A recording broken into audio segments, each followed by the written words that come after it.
They heard something during radio silence that made them question whether to report it at all. 3 astronauts circling the moon in December of 1968, experiencing something so strange during their passes over the far side that years later they would still struggle to describe it. Professional test pilots, men trained to observe and report with precision, reduced to vague emotional descriptions of landscapes that felt wrong and sounds that seemed impossible. That was just the beginning. Before we go further, I want to thank Mike Hunt for suggesting tonight's story.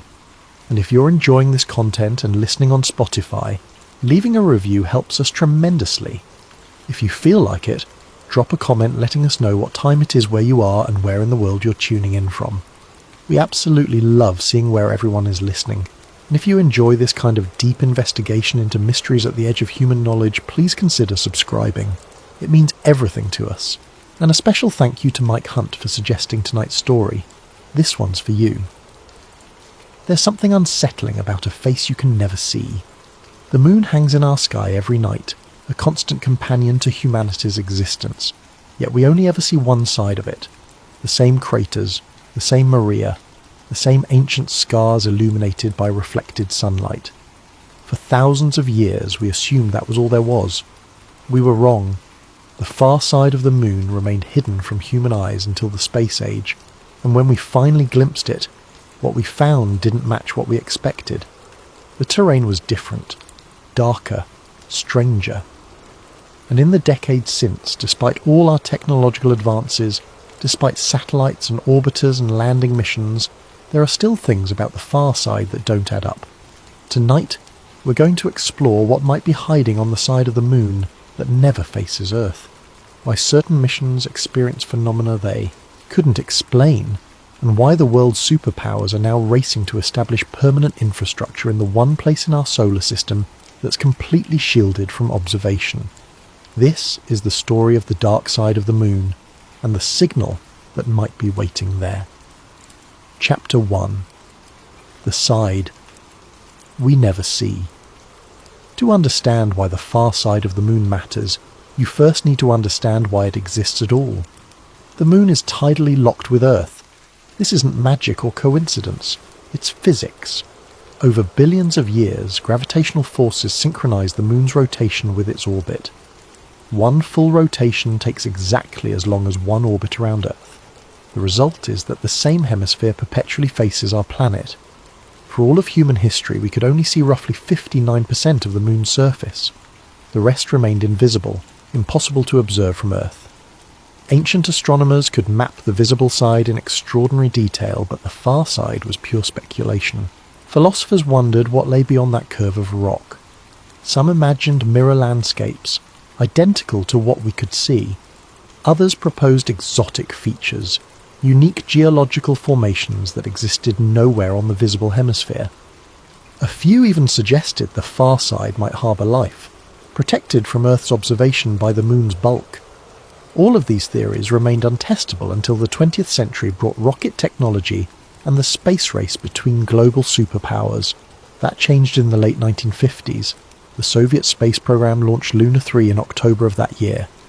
It was a relatively simple probe by today's standards, weighing less than 300 kilograms and carrying a primitive camera system that used actual photographic film.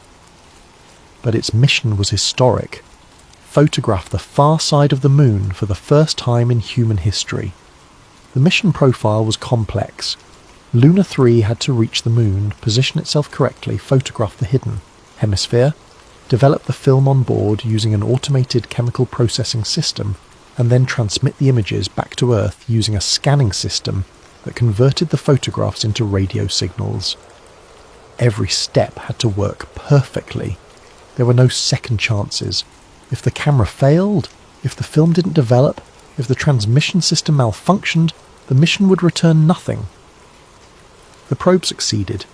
It captured 17 images before its film supply ran out, then transmitted them back to Earth via a primitive scanning system that took hours to send a single photograph. When scientists at the Soviet Academy of Sciences developed those images, they found something unexpected. The far side looked nothing like the near side. where the near side featured broad, dark plains called Maria, ancient lava flows that formed the familiar face of the moon. The far side was almost entirely covered in craters, heavily cratered, densely packed impact scars stretching across nearly the entire visible surface. The contrast was stark and immediately puzzling. Why would one hemisphere be so different from the other? The Maria on the near side were formed when asteroid impacts punched through the lunar crust, allowing molten rock from the interior to flow out and fill the impact basins. This created the smooth, dark plains we recognise from Earth. But the far side showed almost none of this volcanism. The crust there appeared thicker, preventing the same geological process from occurring. Scientists proposed explanations involving crustal thickness variations and the moon's internal structure, suggesting that the far side's thicker crust had prevented volcanic flooding, even when major impacts occurred. The theory was sound, supported by what little data existed about lunar composition, but the images from Luna 3 were grainy, incomplete, and limited in scope. Large portions of the far side remained unmapped. The camera system could only capture about 70% of the hidden hemisphere, leaving significant gaps in coverage. And curiously, the Soviet Union was selective about which images they released to the public. The initial announcement came with great fanfare. The Soviet press celebrated the achievement extensively. Premier Nikita Khrushchev presented Luna 3 images to international scientific conferences as proof of Soviet technological superiority. But some researchers would later note that certain frames from the Luna 3 mission were never published in scientific journals. The official explanation was that they were too degraded to be useful, damaged during the onboard film development process, or corrupted during radio transmission. This explanation was plausible. The technology was primitive, and failures were common. Many early space missions lost significant amounts of data to technical problems. But conspiracy theorists would eventually argue something else, that those missing frames showed something the Soviets didn't want the world to see. Something unusual, something that didn't fit the expected pattern of impact craters and ancient geology. No evidence ever emerged to support this theory. The missing frames remained missing, if they ever existed at all. But the idea planted itself in the minds of people who were paying close attention to lunar exploration. The seed of doubt had been planted. What else might be hidden on the far side? What might those grainy, incomplete images have missed? For now, though, the far side remained mostly a mystery. A heavily cratered alien landscape that no human eye had ever directly witnessed. A place that existed only in low-resolution photographs and scientific speculation. The Soviet achievement had opened a door, but it hadn't revealed what lay beyond. That would require more missions, better technology, and eventually human eyes in lunar orbit. The race to see more had only just begun, and as it intensified, as both superpowers poured resources into lunar exploration, the questions about the far side would only multiply, because the more we looked, the stranger it became. Chapter 2. Mapping the Unknown. By the early 1960s, the United States had entered the space race in full force. The Soviet success with Luna 3 had been a propaganda victory, and American scientists were determined to not just match but exceed Soviet achievements. President John Kennedy had committed the nation to landing humans on the moon before the decade ended. That goal dominated public attention and drove NASA's mission planning. But behind the scenes, there was another priority that received less publicity, but equal scientific importance: comprehensive mapping of the moon's surface, especially the mysterious far side. NASA rapidly developed its lunar exploration program. The Ranger series of spacecraft would crash into the moon while transmitting photographs during their descent. The Surveyor series would soft land and analyze surface, composition, and the Lunar Orbiter series would map the entire surface from orbit, providing the detailed photographs needed to select landing sites for future crewed missions. The initial focus was on understanding the moon's surface composition, topography, and potential hazards for landing spacecraft. Scientists needed to know if the surface was solid or covered in deep dust. They needed to identify flat areas suitable for landing. They needed to map the distribution of boulders and craters that might damage a spacecraft. But there was another priority, one less discussed in public announcements: comprehensive mapping of the far side. The United States launched a series of probes designed to photograph and analyse lunar geography. These missions captured thousands of images, slowly building a more complete picture of the moon's hidden hemisphere. What they found continued to puzzle planetary scientists. The far side wasn't just more heavily cratered, it was fundamentally different in composition. The crust was thicker, as the Soviet findings had suggested. The surface was darker, with different reflective properties than the near side. There were fewer of the smooth basaltic plains that characterised the near side. And perhaps most intriguingly, there were features that didn't quite fit the expected patterns of impact geology. Small anomalies, unusual formations, shadows that suggested geometric precision. Most of these were easily explained as pareidolia, the human tendency to see patterns where none exist, or as natural geological processes that simply appeared artificial due to lighting conditions and camera angles. Impact craters could create remarkably regular shapes. Volcanic features could produce straight lines. Erosion from micrometeorite bombardment over billions of years could smooth certain formations while leaving others rough, but not all of them. One particular formation, photographed by Lunar Orbiter 3 in early 1967, generated significant internal discussion at NASA. It appeared to be a perfectly straight line, several kilometres long, cutting across the floor of a far-side crater. The line was narrow, perhaps only a few metres wide, but its linearity was extraordinary. Planetary geologists examined the image extensively. They proposed several natural explanations.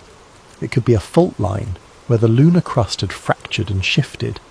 It could be a lava flow boundary, where different eruptions had created distinct edges.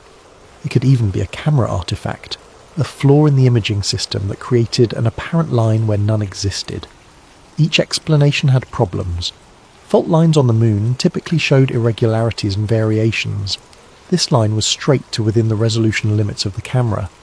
Lava flow boundaries could be linear, but rarely over such distances. And if it was a camera artifact, why didn't similar artifacts appear in other images from the same spacecraft?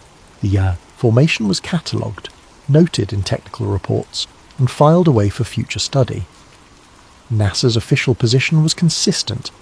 The far side was scientifically interesting, but not fundamentally mysterious. Everything observed could be explained through conventional planetary science. But there was something the public didn't fully grasp at the time. All of these early observations were done remotely, from orbit, with limited photographic technology. Resolution was poor by modern standards, coverage was incomplete, and most importantly, there was a significant time delay between image capture and public release. NASA controlled the flow of information completely. Researchers within the agency had access to raw data that the public would never see. Classification protocols, initially developed for national security purposes during the Cold War, meant that certain findings could be withheld indefinitely if they were deemed sensitive. The question, of course, is what would qualify as sensitive about lunar geography. The official answer was simple: anything that might give the Soviet Union strategic information about potential landing sites or resource locations. During the height of the Cold War, this justification was accepted without much scrutiny. The military was deeply involved in the space program.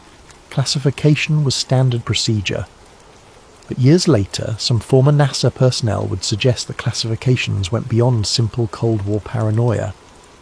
They would suggest that some images were classified because of what they showed, not because of where they showed it.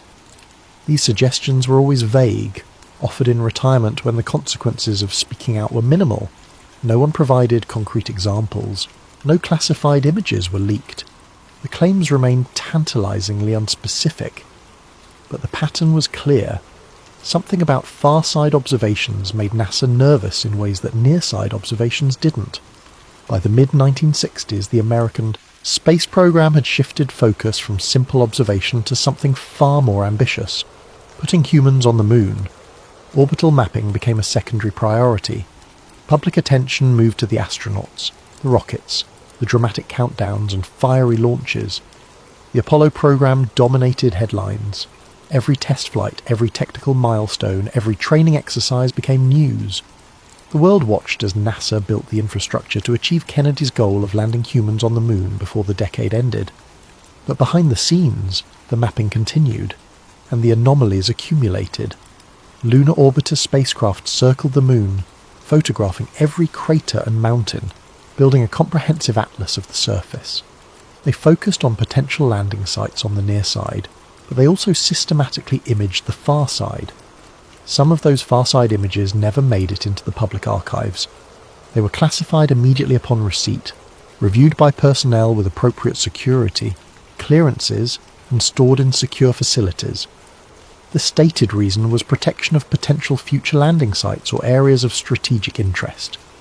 But NASA had already announced that all Apollo landings would occur on the near side, where communications with Earth would be possible. There was no operational reason to land on the far side during the Apollo program. The technical challenges were too great. So why classify far side images if they had no relevance to the Apollo mission? The answer, according to official records, was that the classifications were precautionary.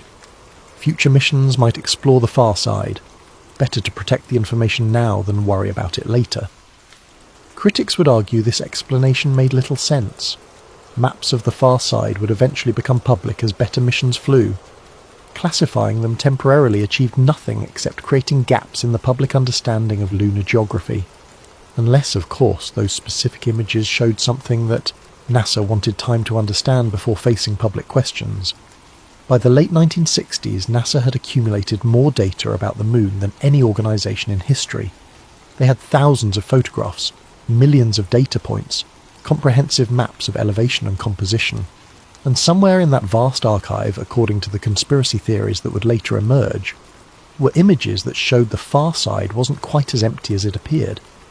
But for now, all of that remained hidden behind security classifications and bureaucratic control of information. The public saw what NASA chose to release. Everything else remained locked away. The first humans would soon orbit the moon, and when they did, they would see the far side with their own eyes, not through camera lenses or photographic film.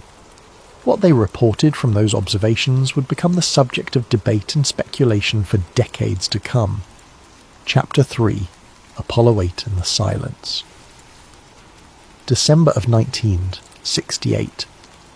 Apollo 8 launched from Kennedy Space Center carrying 3 astronauts, Frank Borman, James Lovell, and William Anders. Their mission was unprecedented and extraordinarily risky.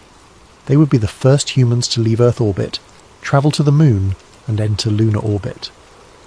The Apollo program was behind schedule. The lunar module wasn't ready for testing. But NASA was concerned that the Soviet Union might attempt a crude lunar flyby before the United States could land on the moon. The decision was made to accelerate the schedule and send Apollo 8 to lunar orbit even without the landing spacecraft. It was an enormous risk. The spacecraft had never been tested in deep space. Navigation systems, while sophisticated for their time, were primitive by modern standards. The crew would travel farther from Earth than any humans in history. If something went wrong, rescue would be impossible. There were dozens of potential failure points, any one of which could strand the crew in space or send them hurtling past the moon into an orbit around the sun from which they could never return. The engine that would slow them into lunar orbit had to fire perfectly, or they would miss the moon entirely. The engine that would bring them home had to work on the first attempt, or they would be trapped in lunar orbit until life support failed. But the mission succeeded. Apollo 8 reached the moon on Christmas Eve and fired its main engine to slow into orbit. For the next 20 hours, the crew circled the moon 10 times, taking photographs, conducting observations, and becoming the first humans to see the far side with their own eyes. Each orbit took approximately 2 hours, and during each orbit the spacecraft passed behind the moon, completely cut off from radio contact with Earth. This wasn't unexpected. Radio waves can't pass through solid matter. When Apollo 8 disappeared behind the lunar horizon, all communications ceased. Mission Control in Houston could only wait, monitoring timers, calculating trajectories, hoping the spacecraft would emerge on schedule. The communications blackout lasted roughly 45 minutes each orbit, During that time, the crew was completely alone, more isolated from humanity than anyone had ever been. They couldn't call for help if something went wrong. They couldn't receive guidance if they encountered problems. They were entirely dependent on their spacecraft, their training, and each other, and they were passing over the far side, seeing landscapes no human eyes had ever witnessed. The crew described the experience in their post-mission reports and subsequent interviews. They spoke of the alien nature of the terrain below.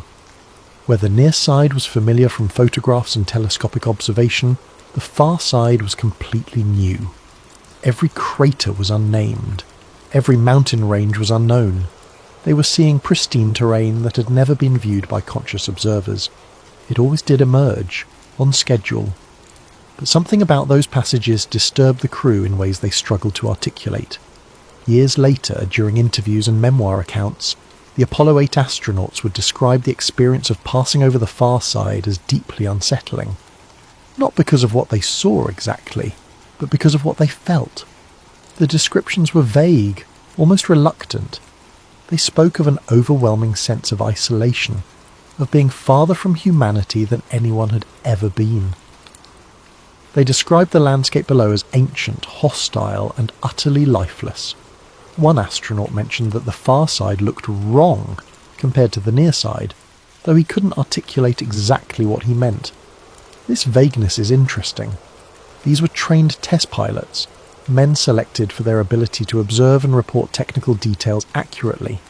They were accustomed to describing complex situations clearly, yet when discussing the far side, their language became imprecise and emotional. Frank Borman, the mission commander, later stated that the far side had a forbidding quality. He described it as looking like it had been worked over by a cosmic sledgehammer for billions of years. This was accurate from a geological perspective. The far side was heavily cratered, but the emotional weight in his description suggested something beyond simple scientific observation. James Lovell described the sensation of radio silence as creating a loneliness that was almost physical. He mentioned that during the far side passes, the crew became quieter, more contemplative. The usual banter and conversation that characterized their communications with Houston stopped when they went behind the moon. William Anders, who took the famous Earthrise photograph showing Earth rising above the lunar horizon, later said that seeing the far side made him understand how truly empty space was. Not just physically empty, but existentially empty. A vast cosmic wasteland where nothing lived and nothing changed. These descriptions could be entirely psychological. The far side passes represented maximum isolation. Every human instinct would react to being completely cut off from Earth, alone on the night side of an alien world. The emotional responses could be perfectly natural reactions to an extreme environment. But the official transcripts of the mission contain something curious. Most of the mission audio is preserved and publicly available. NASA recorded all communications between the crew and mission control, and those recordings have been digitized and released. Researchers can listen to the entire mission from launch to splashdown. But there are gaps in the audio recordings, not during the far side passes, when radio silence was expected and no communication was possible, but during other portions of the mission. Brief sections where the official NASA transcripts simply note unintelligible or technical interference. These gaps are short, usually only a few seconds, and NASA explained them as routine transmission problems caused by distance and equipment limitations. The Apollo communication system was complex, involving multiple tracking stations around Earth, spacecraft systems operating at the edge of their capabilities, and radio signals travelling hundreds of thousands of kilometres. Technical problems were common. Static, interference, and dropped signals occurred regularly during all Apollo missions. The presence of unintelligible sections in the transcripts was not unusual, yet some researchers claim to have obtained alternative recordings, supposedly leaked by unnamed NASA personnel, that contained audio from these gaps. In these unofficial recordings, which began circulating in conspiracy research communities in the late 1970s, the astronauts allegedly discussed seeing unusual things on the far side. Lights where no lights should be, structures that appeared artificial, movement in areas that should be completely static. NASA categorically denied the authenticity of these recordings. They were dismissed as hoaxes, fabrications created by conspiracy theorists to generate attention or support pre-existing beliefs about alien activity. The agency pointed out that no verified source for these alternative audio files had ever been produced. No one had come forward with original recordings. No whistleblowers had provided documentation. And indeed, analysis of the leaked recordings revealed problems. The audio quality was inconsistent with genuine Apollo communications. The background sounds didn't match the spacecraft environment. Some of the conversations included references to things that wouldn't have been visible from Apollo 8's orbital altitude. The recordings were almost certainly fake, but their existence raised interesting questions. Why would someone go to the effort of fabricating detailed audio that sounded like Apollo transmissions? What motivated the hoax? And why did the fabricated conversations focus specifically on far-side observations? One possibility was simply the enduring human fascination with mysteries. The far side represented unknown territory. Creating fake recordings about discoveries there tapped into that fascination and generated attention. Another possibility, suggested by conspiracy theorists, was that the fake recordings were created as a form of disclosure. If something had actually been observed during Apollo 8, but the genuine audio remained classified, then creating fake versions of similar conversations might be a way to introduce the truth disguised as fiction. This theory required believing in elaborate games of misdirection by unknown parties within NASA or the intelligence community. Most researchers found it implausible. The simpler explanation was that someone created fake recordings because they could, and because people would find them intriguing. But one detail particularly bothered some researchers. In post-mission debriefings, the Apollo 8 crew reportedly spent an unusual amount of time discussing their observations of the far side. These debriefings were classified at the time, which wasn't uncommon. Much of the Apollo program operated under military security protocols due to its connections with ballistic missile technology and Cold War competition. What was uncommon was how long those specific debriefing documents remained classified. Most Apollo mission files were declassified within 15 to 20 years.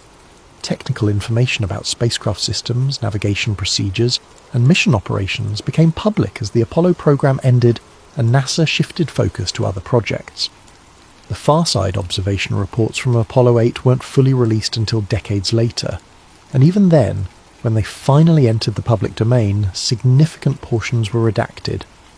The official explanation was that the redactions protected proprietary technical information about camera, systems and orbital mechanics.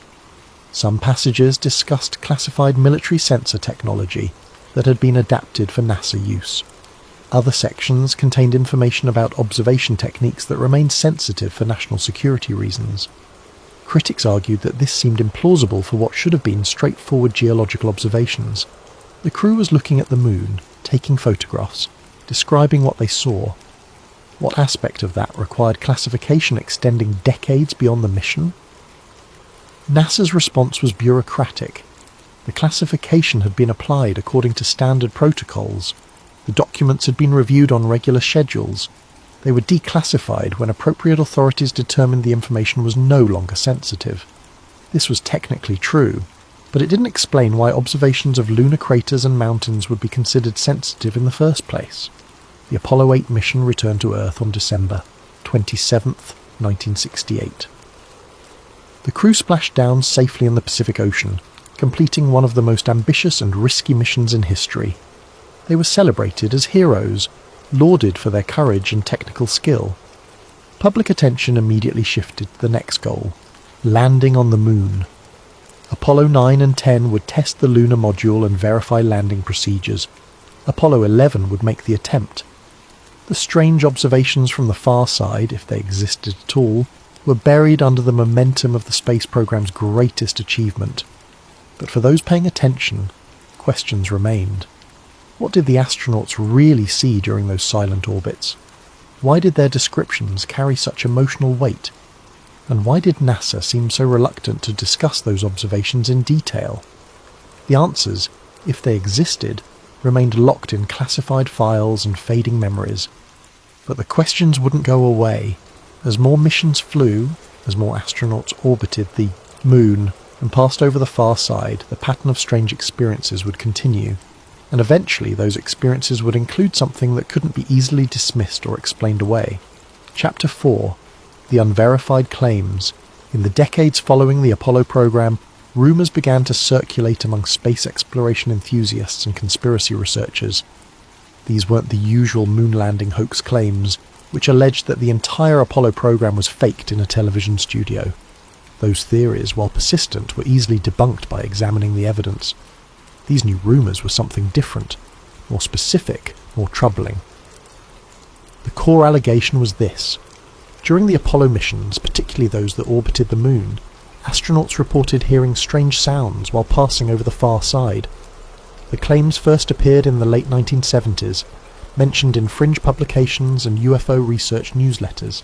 They described unusual whistling noises, mechanical tones and rhythmic patterns that couldn't be attributed to spacecraft systems or radio interference. The sounds allegedly occurred only when the spacecraft was over the far side, never during near-side passes. NASA dismissed these claims immediately. Agency spokespeople explained that radio interference, thermal expansion of spacecraft components, and electromagnetic effects in the lunar environment could all produce unusual sounds. The spacecraft itself generated constant noise. Fans, pumps, cooling systems, electrical systems, all creating a background soundscape that astronauts lived with for days or weeks at a time. Human perception in stressful, isolated environments could also create auditory illusions. Pattern recognition in random noise was well documented. The brain would sometimes interpret meaningless sounds as having structure or significance, especially when exhausted or under psychological pressure. All of these explanations were scientifically valid, and for years that seemed to be the end of the discussion. The strange sounds were dismissed as either misperceptions or hoaxes. But in the early 21st century, something unexpected happened. NASA itself released audio recordings from the Apollo 10 mission that seemed to validate at least part of the conspiracy theory. Apollo 10, which flew in May of 1969, was the final dress rehearsal before Apollo 11's historic landing. The crew orbited the moon 31 times, coming within 15 kilometres of the surface during practice runs for the landing approach. It was a comprehensive test of all systems and procedures. During several passes over the far side, the astronauts reported hearing strange whistling sounds through their headsets. The sounds lasted for nearly an hour. They were loud enough that the crew discussed them at length, trying to identify the source. In the recorded conversations, you can hear genuine puzzlement and concern in their voices. You hear that? That whistling sound? Yeah, I hear it too. What's that? It sounds like outer space type music. It's really weird. Should we tell them about this? I don't know. Let's keep monitoring it. The conversation continued for some time, with the crew trying to troubleshoot what they were hearing. They checked their equipment, verified that all systems were functioning normally, and ruled out various technical sources. Eventually they decided to mention it to Mission Control, though their report was carefully worded. They described it as unusual radio interference, possibly related to electromagnetic effects from the spacecraft's systems. Mission Control noted the report but didn't seem particularly concerned. The mission continued without incident. NASA's explanation, both at the time and when the audio was publicly released decades later, was that the sounds were caused by radio interference between the command module and the lunar module communication systems. The two vehicles were flying in close formation during that portion of the mission, and their radios were both transmitting. This could create interference patterns that produced unusual sounds, a technical glitch, nothing more. But audio analysts who examined the recordings noted something curious. The sounds had structure. They weren't random static or white noise. There were patterns, repetitions, almost musical qualities to the whistling.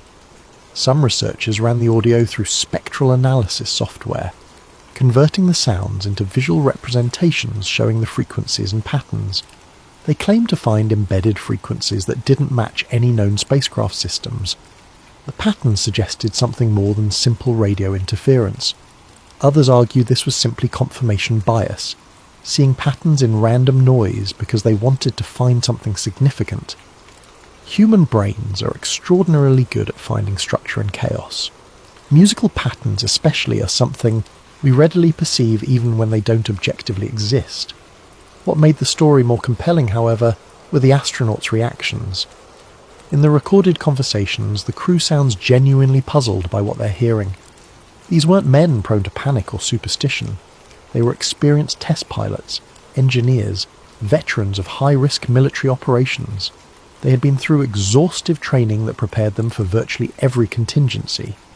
Yet they spent significant time discussing these sounds, trying to identify the source, ruling out equipment malfunctions, and notably they discussed whether to even mention it to mission control, worried about how it might sound.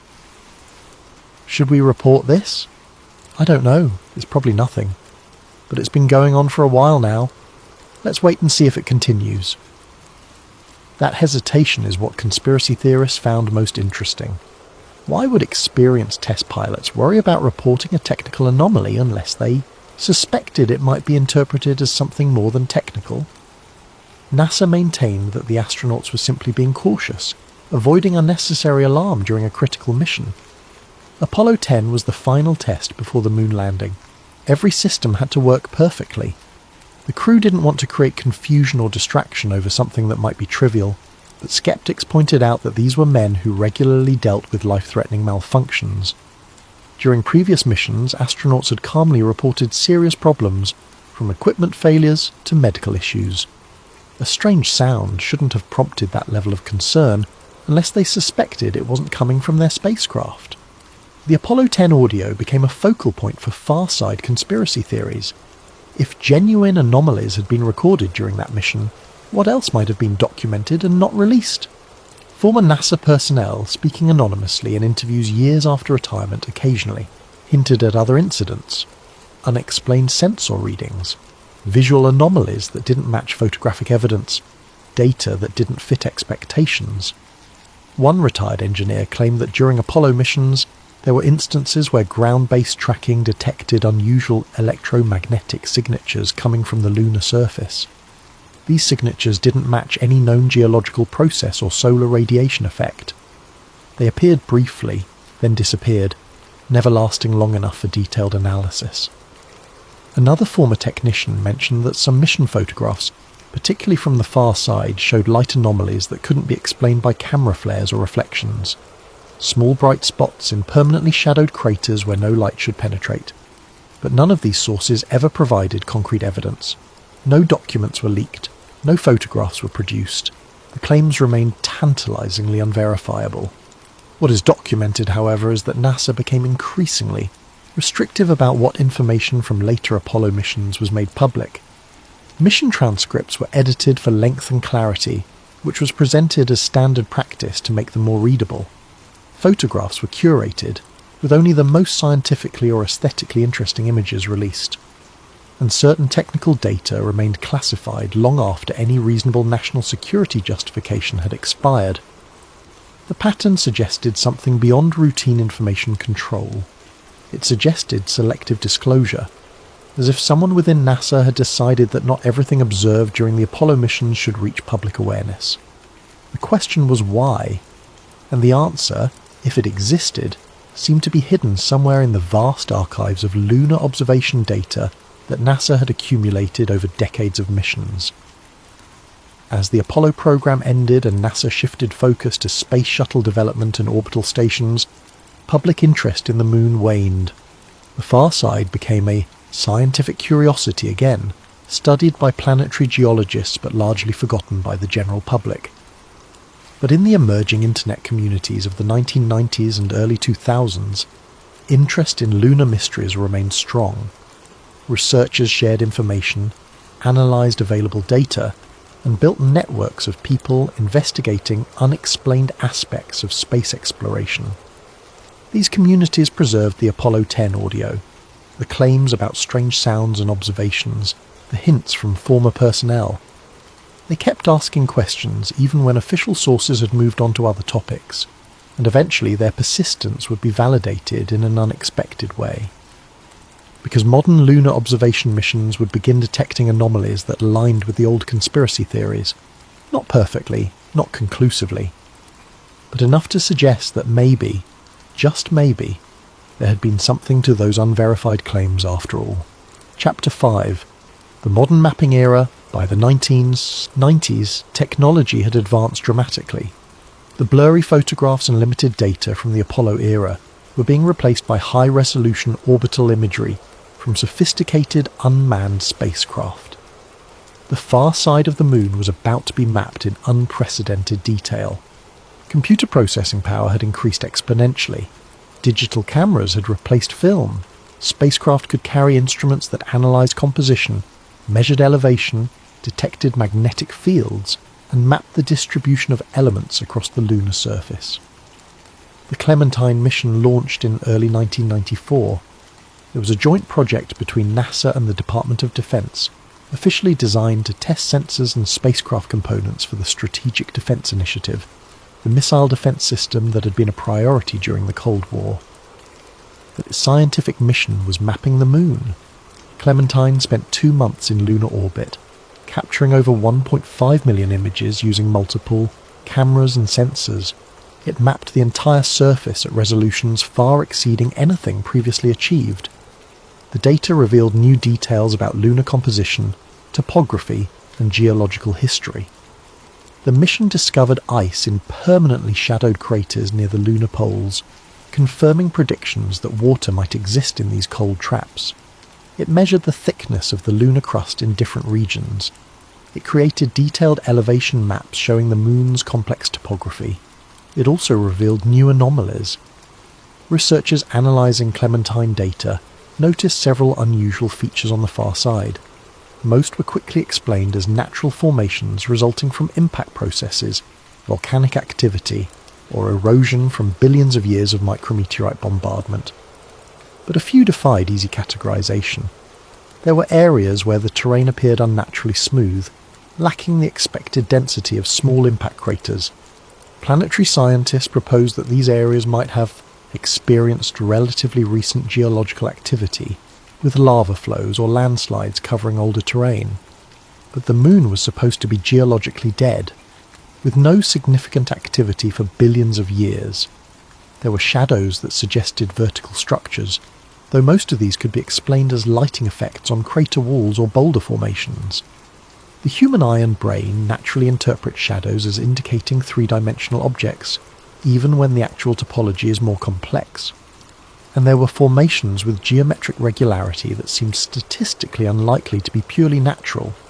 Linear features, right angles, symmetrical arrangements that appeared too organised to result from random geological processes. NASA published papers about these findings, always with careful scientific caveats.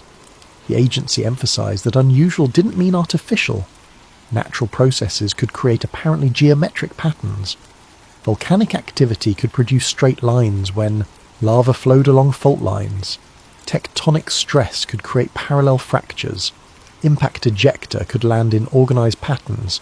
Every explanation was scientifically valid. But the accumulation of anomalies began to strain statistical expectations. How many unusual but natural formations could exist before you had to consider that some might actually be unusual because they weren't entirely natural? The images sparked intense debate in online forums and research communities. Amateur analysts began downloading the raw data from NASA's public archives and conducting their own investigations. They created enhancement algorithms to bring out subtle details. They adjusted contrast and brightness to reveal features not visible in the original images. They measured angles and proportions, comparing formations across different regions. Some claimed to find evidence of structures, towers rising from crater floors, bridges spanning chasms, arrangements of objects that appeared deliberately positioned. Even what appeared to be artificial lighting in permanently shadowed craters, sources of illumination that couldn't be explained by reflected sunlight. NASA's response was consistent. People were seeing what they wanted to see. The human brain is wired to recognize patterns, especially artificial ones. This cognitive bias, combined with poor understanding of geological processes and image artifacts, led to false positives. Every alleged structure had a prosaic explanation. Planetary geologists patiently explained how natural processes could create these apparent anomalies. They showed examples from Earth where wind, water and geological forces had created remarkably geometric formations. They demonstrated how lighting angles could create illusions of structures where none existed. Yet the agency's defensiveness struck some observers as excessive. Why devote so much effort to debunking amateur photoanalysis if there was nothing to the claims, if the formations were obviously natural?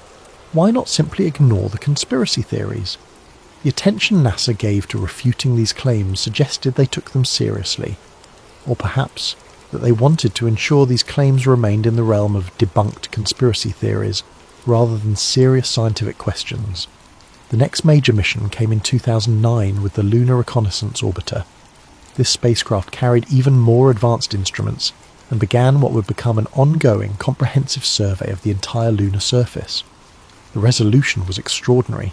Individual boulders could be identified.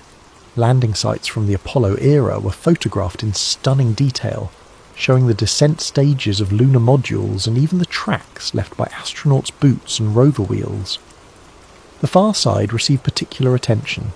Thousands of images were captured and released to the public through NASA's Planetary Data System, a repository of space mission data accessible to researchers and the public.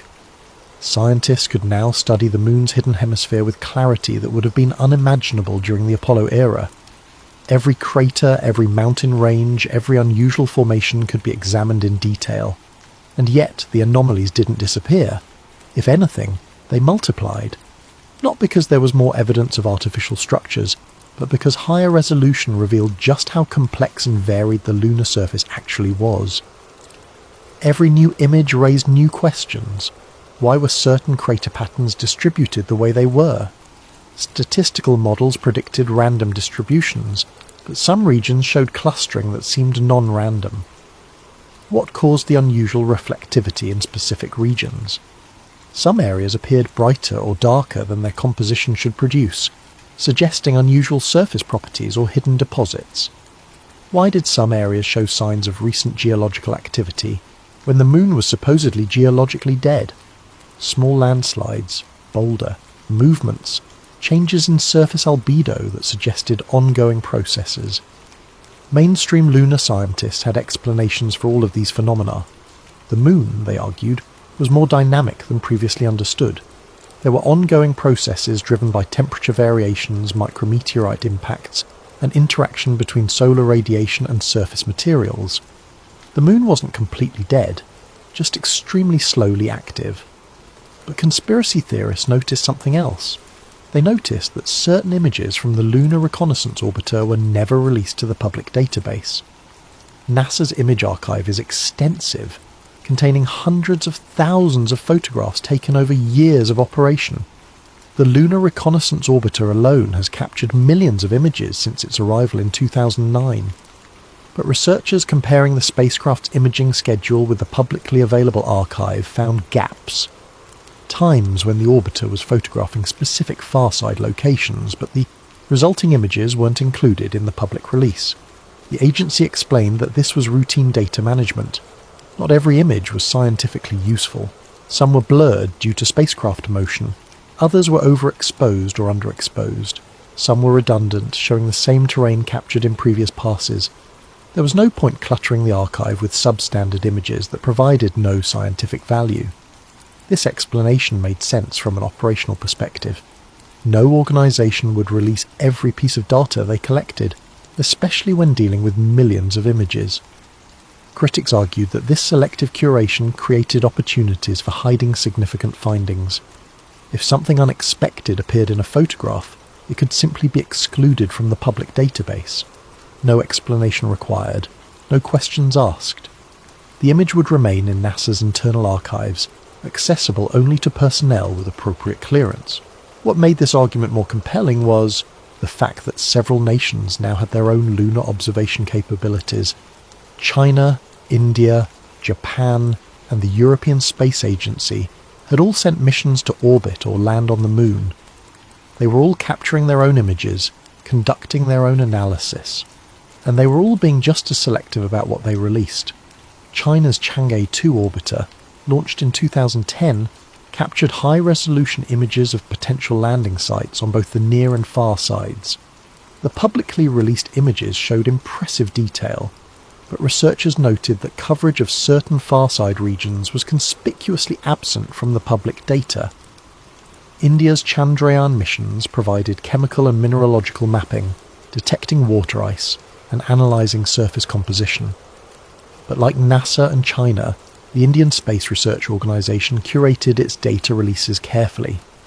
Japan's Kaguya mission, which orbited the Moon from 2007 to 2009, created detailed topographic maps and high-definition video footage. Some of this footage showed the far side in remarkable clarity, but again, not everything captured was released publicly. It suggested a pattern. An unspoken agreement among space agencies that certain information about the Moon, particularly the far side, should be carefully controlled. The question remained, what exactly were they controlling? The official answer was always the same. Mission data required careful validation before release. Scientific integrity demanded thorough review. Not everything captured was suitable for public distribution. All true, all reasonable, but insufficient to explain the specific patterns of what was released and what wasn't. Because if you mapped the gaps in coverage, if you identified which regions were photographed but not publicly released, an interesting pattern emerged. Many of the gaps corresponded to the same locations where earlier anomalies had been reported. The same formations that had generated debate during the Clementine mission. The same regions where amateur analysts had claimed to spot geometric structures. It could be coincidence. Those regions might simply be less scientifically interesting, and therefore images of them were deprioritized for public release, or it could be deliberate.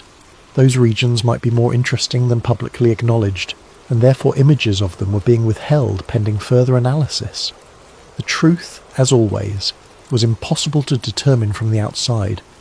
Only people with access to the complete unfiltered datasets would know what had been observed but not released. And they weren't talking. Chapter 6. The Structured Debate. In the mid-2010s, a series of images from the Lunar Reconnaissance Orbiter sparked intense online debate. Amateur researchers had discovered what appeared to be a cluster of geometric formations on the far side, in a region known as the Mare Orientale Basin near a crater named Marion.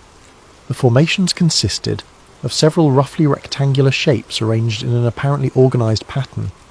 They were small, only a few metres across at most, but their regularity was striking. They appeared to cast shadows that suggested vertical height, not just surface markings or discolorations. The images spread quickly through conspiracy research communities on social media and specialised forums. Analysis was conducted by people with varying levels of expertise, from professional image analysts to enthusiastic amateurs with powerful computers and freely available image processing software. Measurements were taken. The dimensions of the rectangular shapes were calculated. The spacing between them was measured. The orientation relative to local terrain was determined. The consensus among amateur analysts was clear. These were artificial structures. Some proposed they were abandoned installations from an ancient lunar civilization. Others suggested they were artifacts left by extraterrestrial visitors. Few even theorized they were secret human constructions, placed there by classified missions that NASA wasn't acknowledging. The theories varied, but the underlying claim was consistent. These formations were not natural. NASA's response came swiftly, within days of the images gaining widespread attention online. A planetary geologist issued a public statement explaining that the formations were almost certainly boulders ejected during an impact event, which had coincidentally landed in a pattern that appeared organised. This was not unprecedented, the statement continued. Random distributions often created clusters that seemed non-random to human observers. Our brains are pattern recognition machines, evolved to spot threats and opportunities in complex environments. This makes us prone to seeing organisation where none exists. The impact that created the nearby crater would have ejected millions of rocks. Some would land close together. Some arrangements would appear geometric, purely by chance.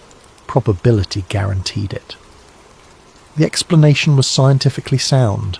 Impact ejector did indeed produce such patterns, Studies of impact events on Earth and other bodies had documented numerous cases of boulders landing in apparently organised arrangements, but skeptics noted that NASA's response came unusually quickly, as if the agency had been prepared for this exact discovery, as if they had known the images would eventually be analysed and had their rebuttal ready. Why would NASA have a prepared response unless they had already analysed these formations themselves and anticipated public interest? The agency never addressed this question directly. The statement was issued, the explanation was provided, and NASA moved on to other topics. But the formation in the Marian crater was just the beginning.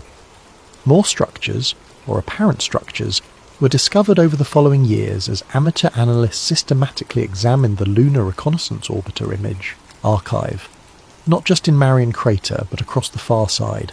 Some appeared to be natural beyond reasonable doubt, others were more ambiguous, and a few seemed genuinely difficult to explain through conventional geology.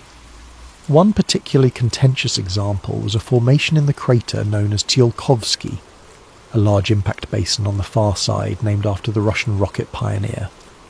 Orbital images showed what appeared to be a perfectly straight edge, several kilometres long, cutting across the crater floor. It looked like a wall or a ridge, but its linearity was extraordinary. Natural geological features rarely display such geometric precision over such distances. Planetary geologists examined the formation in detail. They proposed that it represented a fault line, where the lunar crust had fractured during the impact event that created Tsiolkovsky crater. The molten rock that later flooded the crater floor had cooled and contracted, creating linear fractures. This explanation was plausible. Fault lines could indeed be remarkably straight. Cooling lava could produce geometric patterns as it contracted and cracked. But the formation in Tsiolkovsky was straight to within the measurement resolution of the imaging system. No irregularities, no variations in width or orientation, just a perfectly linear feature stretching for kilometres. Statistical analysis suggested this level of linearity was extremely unlikely to occur naturally, though not impossible. Unlikely events happen frequently when you are observing millions of square kilometres of surface. Somewhere, a perfectly straight geological feature would exist purely by chance. The question was whether this specific feature was that statistical anomaly, or whether it represented something else. The debate intensified throughout the 2010s. Online communities dedicated to lunar anomalies grew in size and sophistication. Advanced image processing techniques were shared. Databases of unusual formations were compiled. Statistical analyses were performed to determine whether the distribution of anomalies was consistent with pure chance. Both sides claimed the evidence supported their position. Geologists insisted that everything observed could be explained through natural processes. Conspiracy researchers argued that the pattern of anomalies, taken collectively, suggested something beyond geology. Professional planetary scientists generally declined to engage with the conspiracy theories, viewing them as a waste of time and a distraction from legitimate research. This created a separation between mainstream academic study of the moon and the parallel analysis being conducted by amateur researchers. Some scientists did engage, writing articles and giving interviews explaining geological processes and the psychology of pattern recognition. They emphasized that skepticism was appropriate, but should be applied equally to all claims. Extraordinary claims required extraordinary evidence, and photographs of geometric-looking formations were not extraordinary evidence of artificial structures. What neither side could definitively prove was intentionality. Natural processes could create apparently artificial patterns. Impact ejecta could land in organised arrangements. Fault lines could be remarkably straight. Volcanic features could produce geometric shapes. But the question was whether that's what actually happened, or whether scientists were forcing natural explanations onto data that actually represented something else. This was the fundamental impasse. Without being able to visit these formations directly, to examine them up close, to analyse their composition and structure in detail, determining their true nature was impossible. Remote sensing had limits. Photographs could be interpreted multiple ways. Indirect evidence could support multiple conclusions. What was needed was direct investigation. Boots on the ground, or at least rovers capable of detailed analysis. But NASA's plans for future lunar exploration focused primarily on the near side, particularly the South Pole where water ice deposits offered potential resources for future bases. The far side remained a lower priority. China, however, had different plans. By the late 2010s, China's space program had made remarkable progress. They had landed missions on the near side, developed heavy-lift launch vehicles, and established a sophisticated space infrastructure that rivaled NASA's capabilities. And they had turned their attention to the far side, not with orbital missions or remote sensing, but with a landing mission designed to put instruments directly on the far side surface.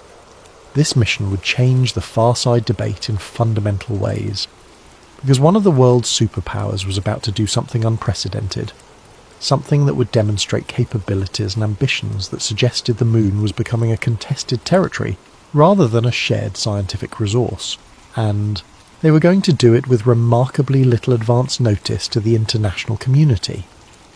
Chapter 7. The Strategic Value of Silence. Before we discuss what happened in the late 2010s, we need to understand why the far side of the moon has strategic value beyond simple geological curiosity. The far side is unique in our solar system. It's the only substantial body that is completely radio shielded from Earth by another massive object. When you're on the far side, our planet is literally blocked from view, hidden behind thousands of kilometres of lunar rock. Every radio transmission from Earth, every satellite signal, every bit of electromagnetic noise generated by our civilization is filtered out by that barrier. For radio astronomers, this is paradise. Earth's electromagnetic environment is incredibly noisy.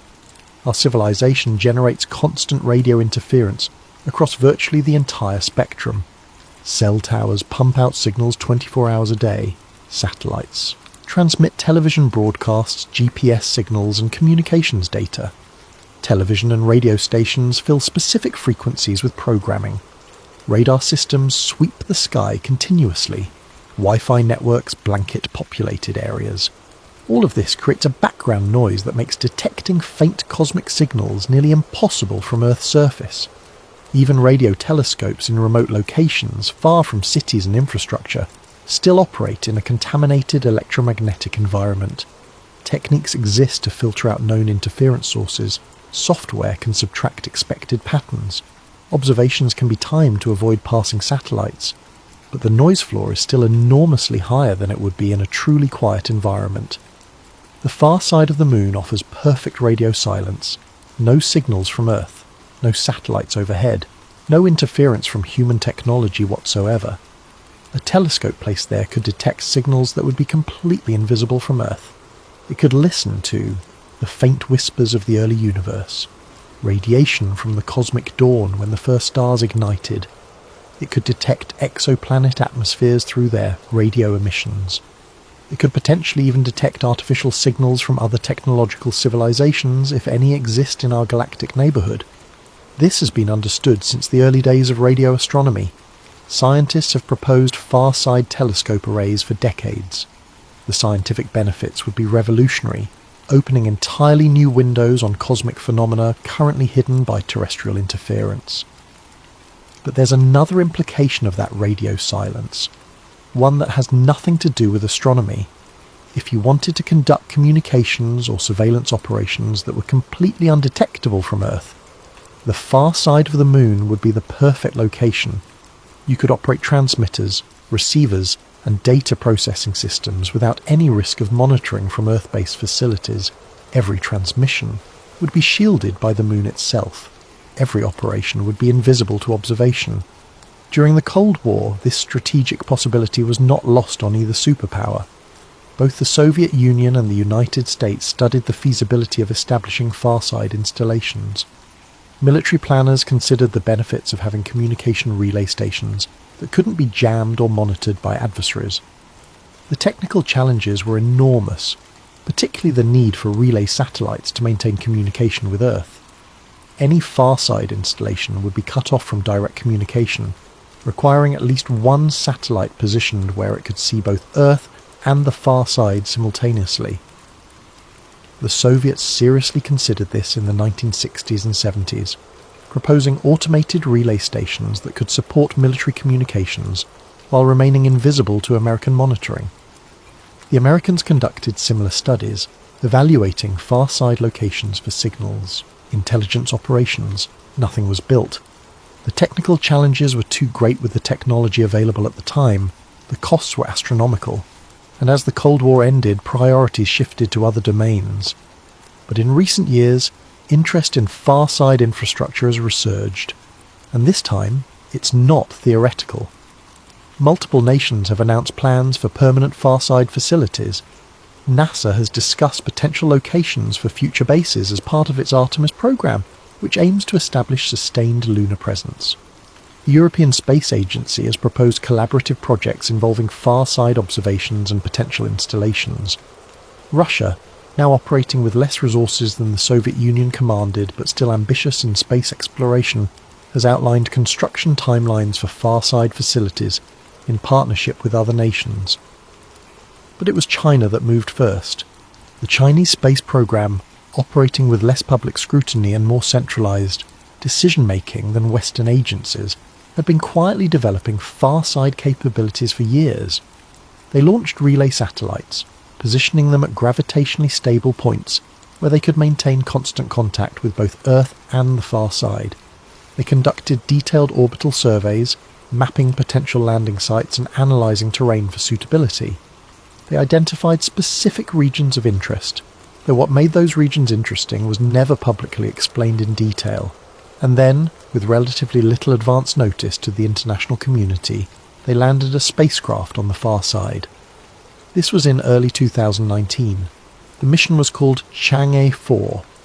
It successfully touched down in the von Karman crater, a large impact basin within the even larger South Pole Aitken Basin, making China the first and only nation to achieve a soft landing on the lunar far side.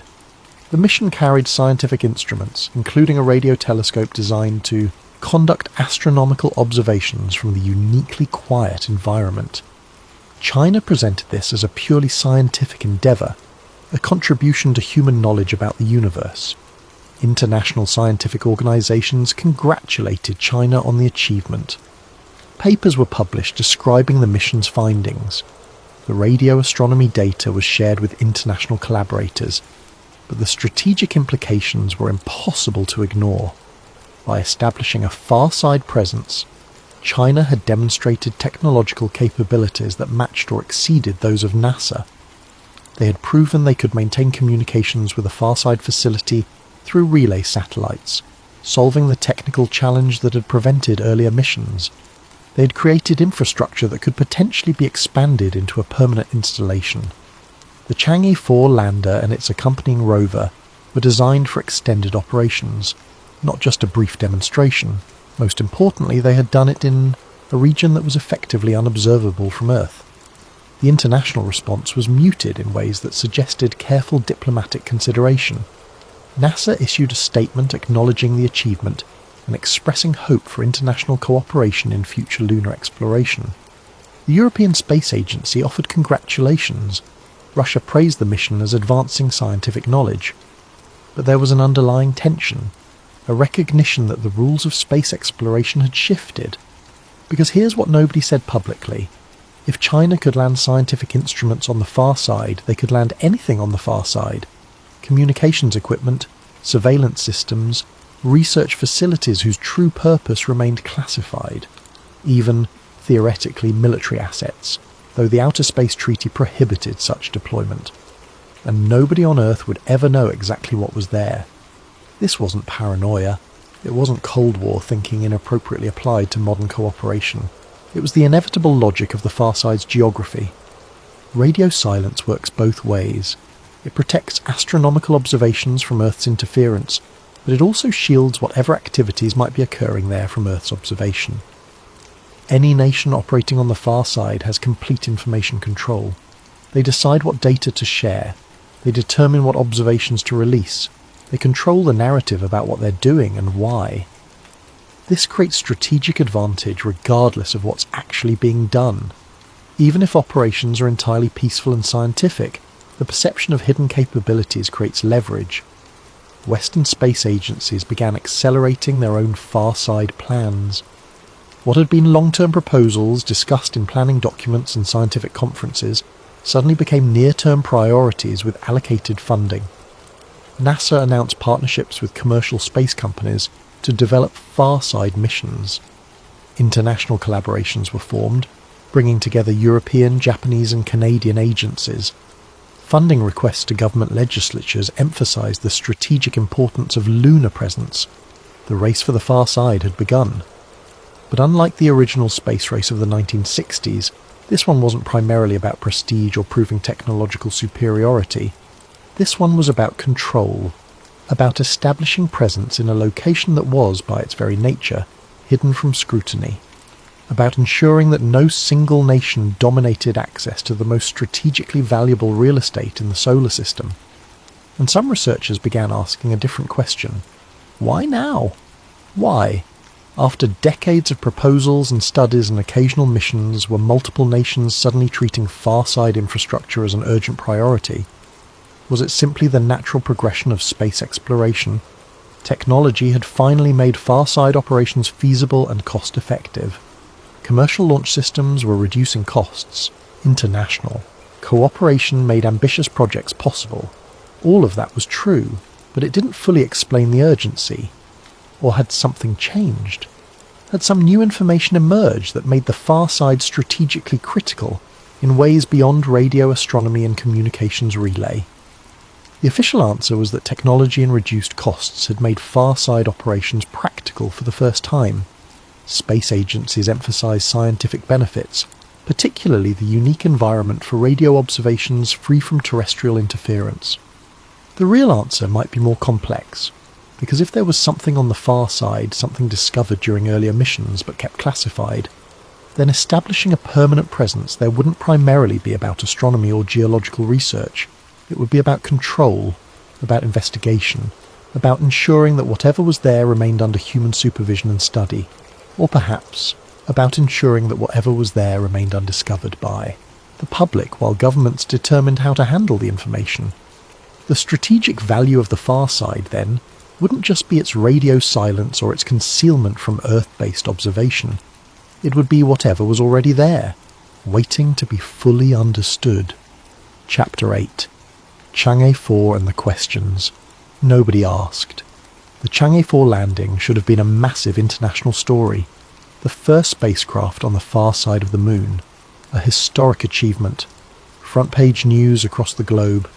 It wasn't. Coverage was limited, technical and brief. Most major news outlets ran short pieces acknowledging the landing, then moved on to other topics within a day or two. The scientific community offered congratulations, but seemed strangely restrained in their enthusiasm. This muted response was curious for several reasons. When China had landed Chang'e 3 on the near side in 2013, there had been significantly more international attention. That mission had been celebrated as a major step in China's space program, marking their arrival as a serious player in lunar exploration. Western media had covered it extensively, analysing what it meant for the future of space exploration and discussing the growing capabilities of China's space program. But Chang'e 4, the more technically challenging and historically significant mission, received far less fanfare. Some observers suggested this was political. Western media downplaying a Chinese achievement to avoid giving credit to a geopolitical rival. That explanation had some validity, particularly given the increasingly tense relationship between China and Western nations over trade, technology, and international influence. But it didn't account for the scientific community's restrained response. Scientists generally celebrate achievements regardless of national origin. Major discoveries and technical accomplishments are recognised because they advance human knowledge, not because of who achieved them. The first detection of gravitational waves was celebrated globally, even though it was primarily an American achievement. The discovery of the Higgs boson at CERN brought international acclaim despite being a European project. Science transcends national boundaries in ways that politics often doesn't. Yet the reaction to Chang'e 4 from planetary scientists, from space agencies in other countries, from the broader international community of researchers, was oddly subdued. It was as if the landing confirmed something rather than discovered something. As if people who knew what to expect were simply checking off a milestone rather than witnessing something new. China released data and images from the mission through established scientific channels. The terrain looked as expected based on orbital observations. The instruments functioned correctly, gathering data on composition, radiation environment, and other parameters. The relay satellite, positioned at a Lagrange point where gravitational forces from Earth and Moon balanced, maintained communications flawlessly. Signals travelled from the lander to the satellite, then from the satellite to Earth, with minimal delays and excellent data integrity. Everything was proceeding according to plan. But conspiracy researchers noticed something interesting about the Chinese data release schedule. Like NASA, like all space agencies, China's space program was selective about what information was made public and when. Images were released in batches, often weeks after they were captured. Scientific data went through extensive review before publication in academic journals. This was presented as normal scientific procedure. Data needed to be validated, calibrated against known standards, and properly documented before release. Rushing to publish raw data could lead to misinterpretations, false conclusions, and errors that would undermine scientific credibility. All true, all reasonable, all consistent with standard practice across international space agencies. Yet some patterns emerged that seemed unusual, even accounting for normal caution. Certain images from Chang'e 4 showed landscape features that appeared inconsistent with surrounding terrain. Unusual brightness variations that didn't match the expected photometric properties of lunar regolith. Shadows that didn't quite align with the expected solar angles given the known time and location. Small details that amateur analysts poring over every released image flagged as potentially significant. Chinese space officials addressed these observations with the same explanations NASA had used for decades. Lighting effects created illusions. Camera artifacts from sensor noise or compression algorithms produced apparent anomalies. Natural geological variations appeared unusual in photographs, but were perfectly ordinary in context. The explanations were scientifically valid. Every claimed anomaly had a prosaic explanation that fit within, understood physics and geology. But the pattern of anomalies continued, and more intriguing were reports that never made it into official channels. Rumours circulated among space industry personnel, shared in private communications and informal discussions at conferences, about Chinese scientists being surprised by some of the Chang'e 4 data. Not shocked, not witnessing anything that contradicted fundamental understanding of lunar science. Just small discrepancies that didn't quite match expectations. These were second-hand accounts, third-hand in some cases, impossible to verify. Someone knew someone who worked with someone at the Chinese Academy of Sciences who had mentioned that certain measurements were unexpected, but they suggested that something about the far-side environment wasn't matching theoretical models, not dramatically, not obviously, just enough to be noticeable to people who knew what the measurements should show. One persistent rumour involved electromagnetic, readings from the lander's instruments. The background radiation environment was reportedly showing fluctuations that didn't align with solar activity or known sources. Not constant, not regular, but occasional spikes or variations that defied easy explanation. Another rumour mentioned that some of the Chang'e 4 rover's photographs, never publicly released, showed features in nearby terrain that Chinese researchers were still attempting to explain. Natural formations, almost certainly, but with characteristics that didn't quite fit established categories. None of this rose to the level of confirmed fact. No documents were leaked, no whistleblowers came forward with evidence. The claims remained in the realm of unverified speculation, but they aligned with a pattern that had been developing for decades. A pattern of space agencies being more interested in the far side than their public statements suggested. Of careful control over what information reached public awareness. Of scientific findings being processed through multiple layers of review before release. China announced plans for additional far-side missions. Chang'e 5 would focus on sample return from the near side, but future missions would revisit the far side with more advanced instruments. A permanent far-side research station was proposed, with construction potentially beginning within the next decade. International cooperation was invited, with China offering to share resources and coordinate efforts with other space agencies. This was presented as a magnanimous gesture, an attempt to make lunar exploration a global endeavour rather than a national competition. But the offer came with conditions. Partner nations would need to coordinate their activities with Chinese mission control. Data sharing would be negotiated on a case-by-case basis. Access to Chinese far-side infrastructure would be granted according to terms Beijing would determine. In other words, China was establishing itself as the gatekeeper to far-side access. The international response to these announcements was telling. NASA accelerated its own far-side proposals, seeking funding for missions that could operate independently of Chinese infrastructure. Russia began discussing joint missions with China, recognizing that partnership might offer better access than competition. Private space companies, particularly American ones, started offering far-side delivery services to whoever would pay, seeing a business opportunity in nations wanting independent access. Everyone wanted a presence there. This rush seemed disproportionate to the stated scientific benefits. Yes, far-side radio astronomy was valuable. Yes, geological research could advance our understanding of lunar formation and evolution. Yes, the unique environment offered opportunities for certain types of experiments. But the level of investment being proposed, the speed with which plans were being developed, exceeded what those benefits alone would justify, unless there was another reason. Unless the far side offered something beyond scientific discovery, something strategic, something that governments understood but weren't publicly discussing, or perhaps something that had already been discovered but remained classified. By the time Chang'e 4 completed its primary mission and entered extended operations, continuing to function far beyond its designed lifespan, the far side had transformed from an astronomical curiosity into a geopolitical priority. And that transformation happened with surprising speed and remarkable global coordination, almost as if every major space agency had received the same briefing, almost as if they all knew something that justified treating the far side as strategically critical. But what exactly they knew remained carefully unstated.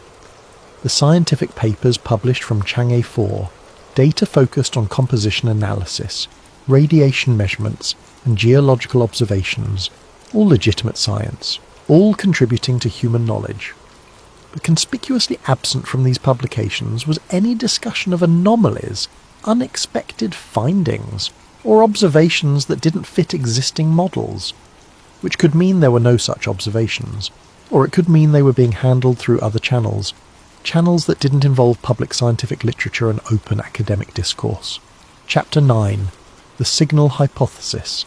Among the various conspiracy theories about the far side, one has gained particular traction in recent years. It doesn't claim massive alien bases or crashed spacecraft. It doesn't require believing in impossible secret construction projects or elaborate cover-ups involving thousands of people. It simply suggests that there might be something on the far side that's transmitting a signal. The theory evolved from analysis of the various anomalies we've discussed throughout this investigation. The strange sounds reported by Apollo astronauts during far-side passes, the geometric formations visible in orbital images, the unusual electromagnetic readings hinted at in unverified reports, and most significantly, the coordinated international interest in establishing far-side infrastructure. The hypothesis is straightforward. At some point during lunar observation missions, sensors detected an artificial signal emanating from the far side. Not a message intended for humanity, not an attempt at communication, but rather an automated transmission. Something old, something that had been broadcasting for a very long time, possibly millions of years. This would explain several puzzling aspects of far-side research that we've examined.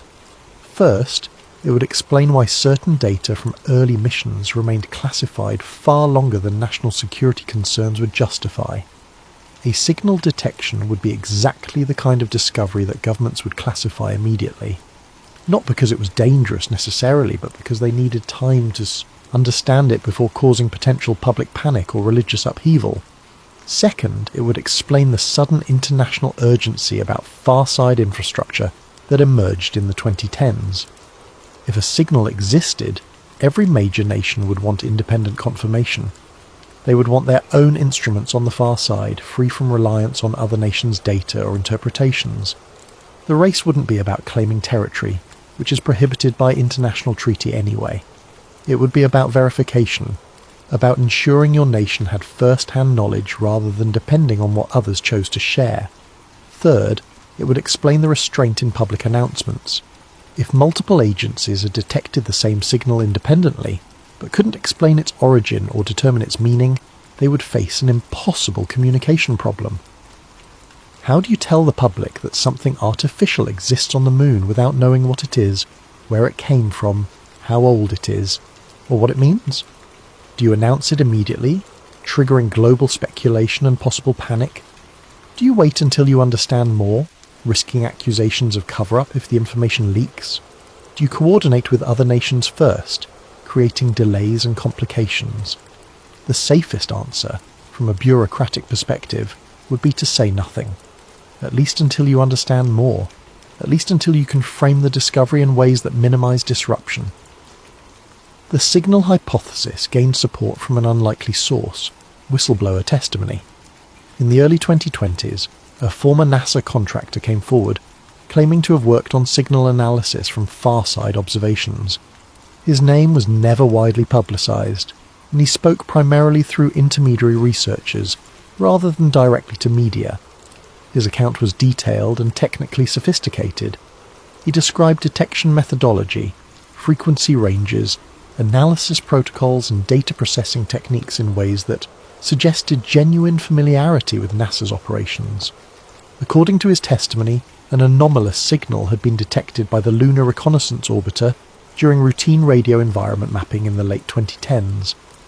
The spacecraft carried instruments designed to measure the electromagnetic environment around the Moon, characterizing natural radio emissions and mapping variations in the magnetic field. During a pass over a specific region of the far side, the instruments detected something unexpected. A faint but distinct radio emission that didn't match any natural source. The signal was extremely weak, barely above the detection threshold. It was periodic, repeating with a consistent interval, and it originated from a specific location on the surface, not from space or from any known spacecraft. The contractor claimed that when this detection was reported to senior NASA personnel, an immediate classification was imposed. The data was segregated from routine observations. Analysis was restricted to personnel with appropriate security clearances, and no mention was made in public science releases from the Lunar Reconnaissance Orbiter mission. Further observations were conducted, according to his account, using different instruments and from different orbital positions. The signal remained detectable, consistent in its properties, originating from the same location. Analysis determined it was not interference from spacecraft systems, it was not reflection or scattering from Earth-based transmissions, it was not any known natural phenomenon produced by solar radiation interacting with lunar materials. It appeared to be artificial, generated by technology, modulated in ways that suggested information content, though the modulation scheme was unlike anything in human telecommunications. NASA immediately denied these claims when they began circulating online. The contractor was dismissed as disgruntled, possibly fabricating the story for attention or financial gain from appearances at conferences and in documentaries. No corroborating evidence was provided by the contractor. No documents were leaked. No other personnel came forward to support his account. It remained a single source making extraordinary claims without extraordinary evidence. But some details in his testimony were oddly specific and verifiable. He described technical procedures for signal processing that matched NASA's known methods. He mentioned specific dates for orbital passes that aligned with known Lunar Reconnaissance Orbiter activities. He discussed internal organizational structures and communication protocols in ways that suggested insider knowledge. Most importantly, he claimed that the signal had characteristics suggesting it wasn't natural. It showed amplitude modulation patterns. It had spectral structure indicating intentional frequency selection. And it appeared to be repeating with a period that didn't match any known astronomical or geological cycle. If true, this would be the most significant discovery in human history. Proof that artificial constructs existed beyond Earth, created by non-human intelligence, evidence that we weren't alone in the universe, or at least that we hadn't been alone in the past. But proof was precisely what was lacking. The contractor provided no documents, no recordings, no data files, no physical evidence of any kind. His claims rested entirely on personal testimony, and while his technical knowledge seemed legitimate, that didn't prove his specific claims about signal detection were accurate. He could have worked on signal processing for NASA, giving him authentic knowledge of procedures, while fabricating the story about an anomalous detection. Alternatively, he could be misremembering or misinterpreting events from years earlier, conflating routine detections of interference with something more exotic. Or, of course, he could be telling the truth about something that actually happened, but was successfully kept classified. The story faded from mainstream attention after the initial wave of interest. News cycles moved on. The contractor gave a few more interviews, then largely disappeared from public view. But in conspiracy research communities, the signal hypothesis became the dominant explanation for far-side secrecy. It fit the pattern of evidence better than other theories. It didn't require believing in massive construction projects that would leave obvious traces. It didn't depend on crashed spacecraft or alien bases that should be visible in high-resolution images. It only required accepting that automated technology, far older than human civilization, might exist in our solar system, that some ancient intelligence had placed monitoring equipment or navigational beacons or scientific instruments on the moon, and they were still functioning millions or billions of years later. This was actually more plausible than many alternatives. Physics allowed for such longevity. Engineering could achieve it. We ourselves were building spacecraft designed to function for centuries, sending probes beyond the solar system that would operate long after human civilization might have fallen. If we could do it with primitive 21st century technology, what might a truly advanced civilization achieve? The hypothesis suggested that the signal wasn't a message directed at Earth. It was more like a beacon, an automated system performing some function, broadcasting into space, perhaps for millions of years, waiting for something. Or perhaps simply transmitting because that's what it was designed to do, long after its creators disappeared from the universe. This would explain why there was no obvious attempt at communication. This signal wasn't trying to contact us. We happened to develop the technology to detect it, but it wasn't intended for us specifically. Some versions of the theory went further, suggesting the signal might be a coordinate marker. WITI, a reference point for navigation. Something that would allow its creators to locate our moon from vast distances across interstellar or even intergalactic space. Advanced civilizations might seed galaxies with such beacons, creating a navigation network that persisted across cosmic timescales. Our moon might simply be one node in a vast system we were only beginning to detect. Others proposed it might be a monitoring station. Automated sensors watching for signs of technological civilization, designed to activate or transmit specific messages when intelligent life emerged on nearby planets. Maybe it had been silent for billions of years, waiting patiently, and only began transmitting when Earth's electromagnetic emissions indicated we had developed radio technology. These elaborations were purely speculative, extending beyond any evidence into imaginative scenarios. But the core signal hypothesis remained frustratingly plausible. It explained the known facts without requiring impossible claims. It accounted for government secrecy without demanding massive conspiracies. It suggested a discovery that would justify classification without requiring malicious intent or cover-up. And most disturbingly, it suggested that we might be living in a universe where ancient technology outlives its creators, continuing to function long after the civilizations that built it have vanished into cosmic history. The question wasn't whether such technology could exist. Physics permitted it. Engineering could achieve it.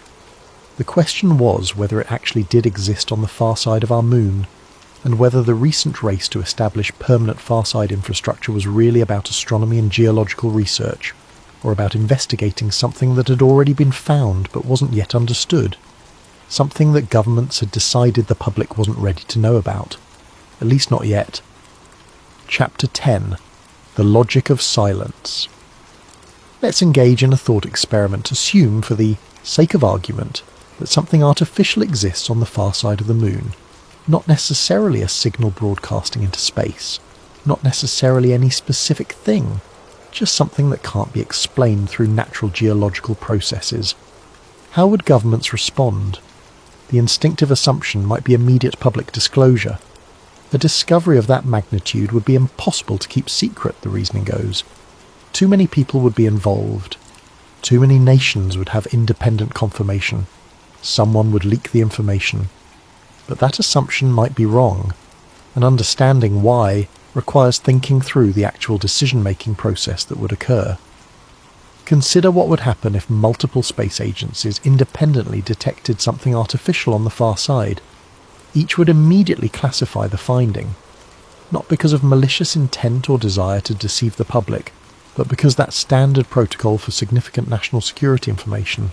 Anything unprecedented, anything with potential strategic implications, gets classified automatically while assessment occurs. Each agency would then face a critical decision: confirm with other agencies or investigate independently.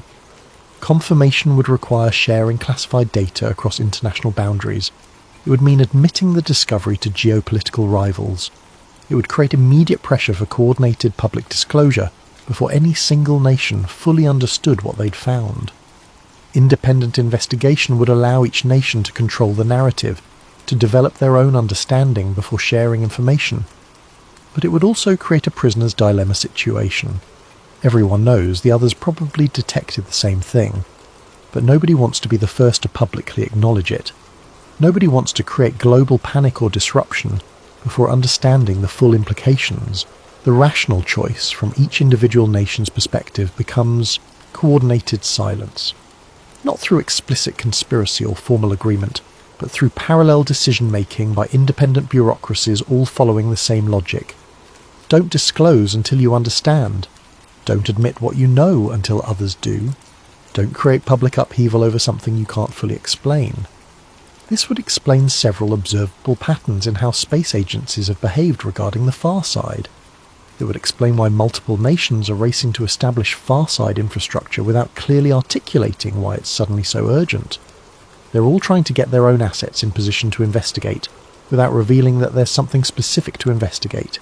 Each agency can claim they're pursuing normal scientific research, studying the unique environment, establishing presence for future exploration.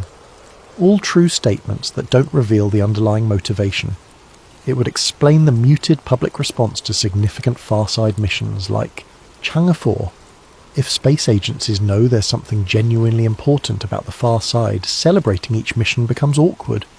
Too much enthusiasm might prompt journalists to ask questions about why this particular region is receiving so much attention. Better to downplay significance, treat each mission as routine, avoid drawing attention to patterns. It would explain the careful curation of data releases we've discussed. Images and measurements would be reviewed not just for scientific accuracy, but for what they might inadvertently reveal. Anything ambiguous would be withheld pending further analysis. Anything that might generate public questions would be classified. Better to control information flow than deal with premature disclosure. Most importantly, it would explain why there's been no explicit denial of far-side anomalies despite widespread public speculation. NASA and other agencies could easily make definitive statements. We have thoroughly investigated the far side and found no evidence of artificial structures, signals, or anything that cannot be explained through natural processes. They don't say this. They address specific claims individually, debunking particular photographs or refuting specific allegations, but they never make broad categorical denials about the entire far side. The absence of such denials is telling. It suggests agencies are being carefully literal in their public statements, addressing the specific evidence people present without making claims that might later prove false if the situation develops. This is standard bureaucratic behaviour when dealing with uncertain situations. Say nothing that might need to be retracted. Acknowledge nothing that isn't already public. Wait for better information before committing to any position. In legal terminology, it's avoiding making affirmative misrepresentations, while also not confirming anything you're not required to confirm. But this cautious approach has consequences. The longer silence is maintained, the more suspicious it appears. The more carefully agencies curate information, the more people assume there's something being hidden. Conspiracy theories proliferate in information vacuums, growing more elaborate in the absence of authoritative explanation. Yet disclosure would create its own severe problems. Imagine the scenario. A major space agency announces that something artificial has been detected on the moon. Not a major installation or obvious structure, but an anomalous signal or formation that cannot be explained through natural processes. They emphasize that there's no immediate threat, no indication of current alien presence, no contact of any kind, just evidence that something artificial exists on the far side. What happens next? The public reaction would be unpredictable and potentially severe. Some people would be fascinated, excited by confirmation that we're not alone or weren't always alone. Others would panic, assuming that alien technology on the moon represents an existential threat. Religious institutions would face immediate theological crises. Most major religions have cosmologies that don't account for other intelligent life in the universe. Some could adapt their teachings relatively easily. Others would face fundamental contradictions with core beliefs. The economic impact would be significant. Markets hate uncertainty. An announcement like this would create maximum uncertainty. Stock markets could crash as investors fled to safety, or they could surge as people bet on technology companies and space exploration firms. Scientific institutions would face enormous pressure to provide explanations they couldn't deliver. If space agencies themselves didn't understand what was detected, how could scientists explain it to the public? The admission of not knowing would undermine confidence in scientific expertise. Geopolitically, it would trigger an immediate race to control whatever was discovered. Every nation with space capabilities would demand access to investigation. International law about the moon explicitly prohibits claiming territory, but that framework was created assuming the moon was geologically dead and empty. An artificial artifact would create unprecedented legal complications. Who has the right to study it? Who determines what should be done with information gained from it? What if it contains technology that could be reverse engineered? Defense planners would immediately start asking whether the artifact represents any threat. Could it be a weapon? A monitoring system reporting on human activities? A quarantine mechanism preventing us from expanding beyond Earth? Even if there was no evidence of threat, the mere existence of unknown technology would force military strategists to consider worst-case scenarios. All of this would happen before anyone actually understood what was discovered, or whether it had any significance beyond simply existing. Rational. Calculation becomes clear. Silence is stable until understanding is achieved. Once you know what it is, where it came from, how it functions, and whether it poses any implications for humanity, then you can craft a message that creates the appropriate response. But premature disclosure creates chaos without benefit, panic without information, disruption without corresponding gain. This logic becomes even more compelling when you consider historical examples of governments successfully keeping secrets. The Manhattan Project developed atomic weapons with thousands of people involved, and the Soviet Union didn't know about it until the bombs were used. Stealth aircraft programs remained classified for years despite hundreds of personnel and obvious gaps in military capability accounting. Intelligence programs have maintained secrecy for decades.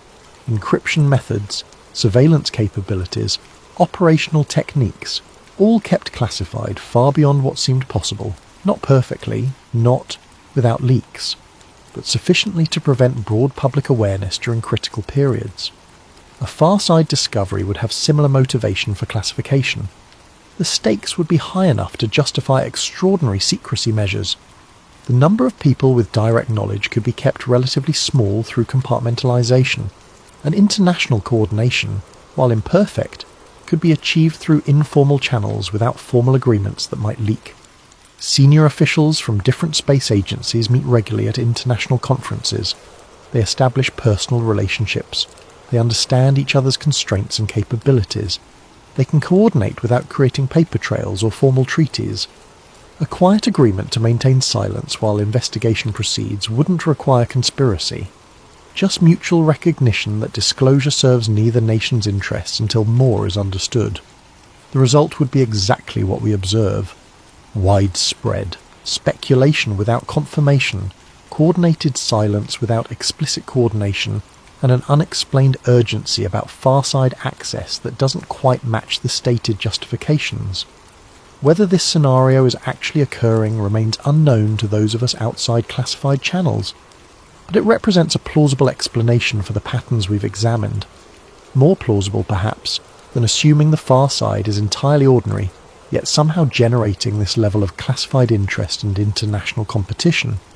The silence might not indicate conspiracy, it might simply indicate prudence, caution about revealing something that isn't yet understood, with implications that haven't been fully assessed.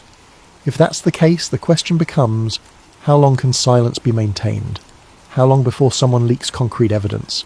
How long before amateur researchers detect something independently?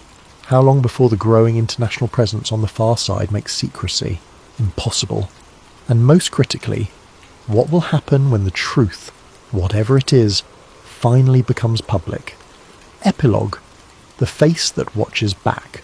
We began this journey by noting something fundamental and unsettling about our nearest celestial neighbour. The moon always shows us the same face, the same craters we've named and mapped, the same Maria that ancient humans saw as a face, or a rabbit, or whatever their culture projected onto those dark patterns. The same familiar features we've watched since our species first looked up at the night sky. But the moon has another face, one that never looks at Earth, one that remained hidden from human eyes until we developed the technology to venture beyond our planet's horizon. And when we finally saw it, in those grainy photographs from Luna 3 in the late 1950s, we found a landscape that didn't match our expectations. Darker, more heavily cratered, subtly different in ways that planetary scientists still debate and analyse.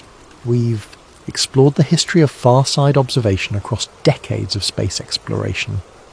The early Soviet photographs that first revealed the hidden hemisphere, the Apollo missions that orbited the moon, with astronauts reporting unsettling experiences during passes over the far side, the unexplained sounds heard by Apollo 10's crew, documented in official recordings yet dismissed as radio interference, the ambiguous formations visible in high-resolution orbital images, geometric patterns that might be natural but seem statistically unlikely, the sudden international urgency to establish permanent infrastructure on the far side that emerged in the 2010s, with China landing Chang'e 4 and multiple nations accelerating their plans for far-side facilities.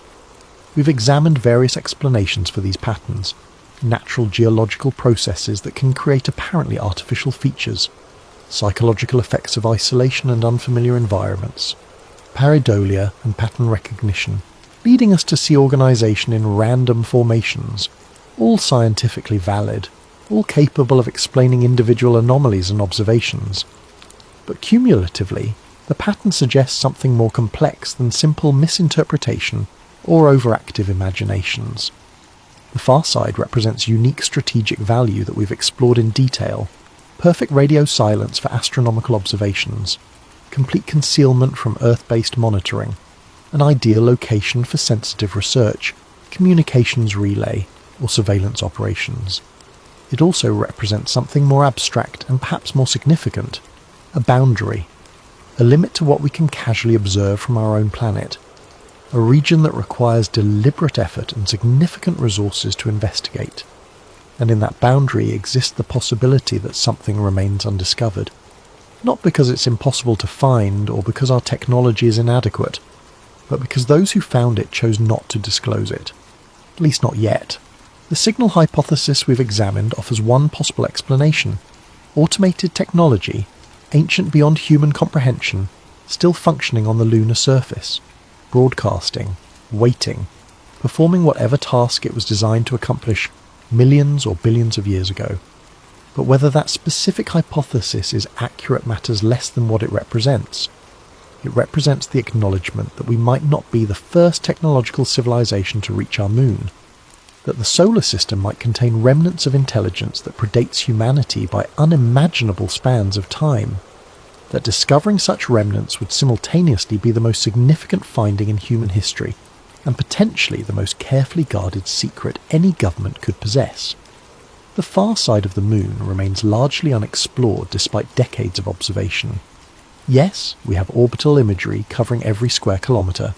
Yes, China's Chang'e 4 has operated on the surface for years, but vast regions have never been examined up close, craters remain unvisited, formations remain unanalysed except through remote sensing. The resolution of our best images, while impressive, still leaves enormous room for small features to remain hidden. In the coming years and decades, that will change. Multiple nations are planning permanent installations with specific timelines and allocated funding. Infrastructure is being developed. International partnerships are forming. Within a generation, humans might live and work on the far side, conducting research in the perfect silence that lunar geology and cosmic positioning provide. What they find there will depend on what actually exists. Perhaps they'll find only natural wonders, complex geology revealing the moon's formation and evolution, scientific opportunities for astronomy and physics, strategic advantages for communications and observation. Or perhaps they'll find something else.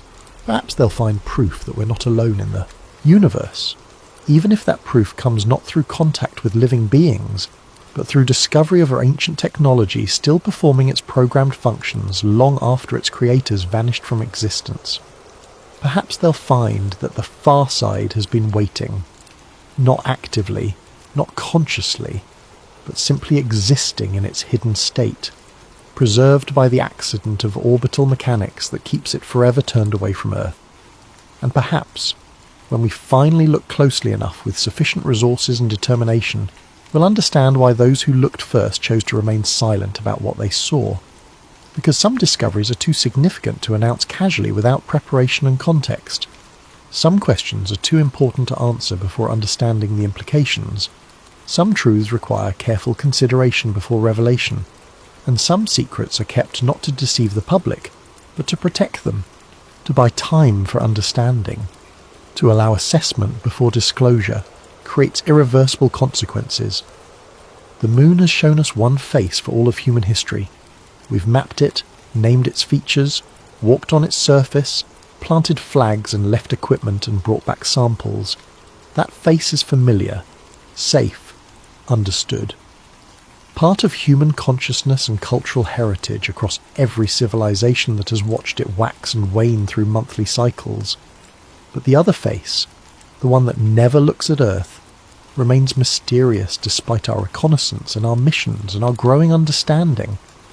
And in that enduring mystery exists the possibility that we've been watched longer than we've been watching, not by malevolent beings or hostile intelligence, not by conscious observation or active monitoring, but by the mechanical persistence of technology that continues its programmed functions long after purpose and meaning have been forgotten by whatever created it. The far side of the moon is no longer completely hidden from us. We have the technology to see it, to visit it, to establish permanent presence there. Within our lifetimes, it may become as familiar to humans as the near side has been throughout history.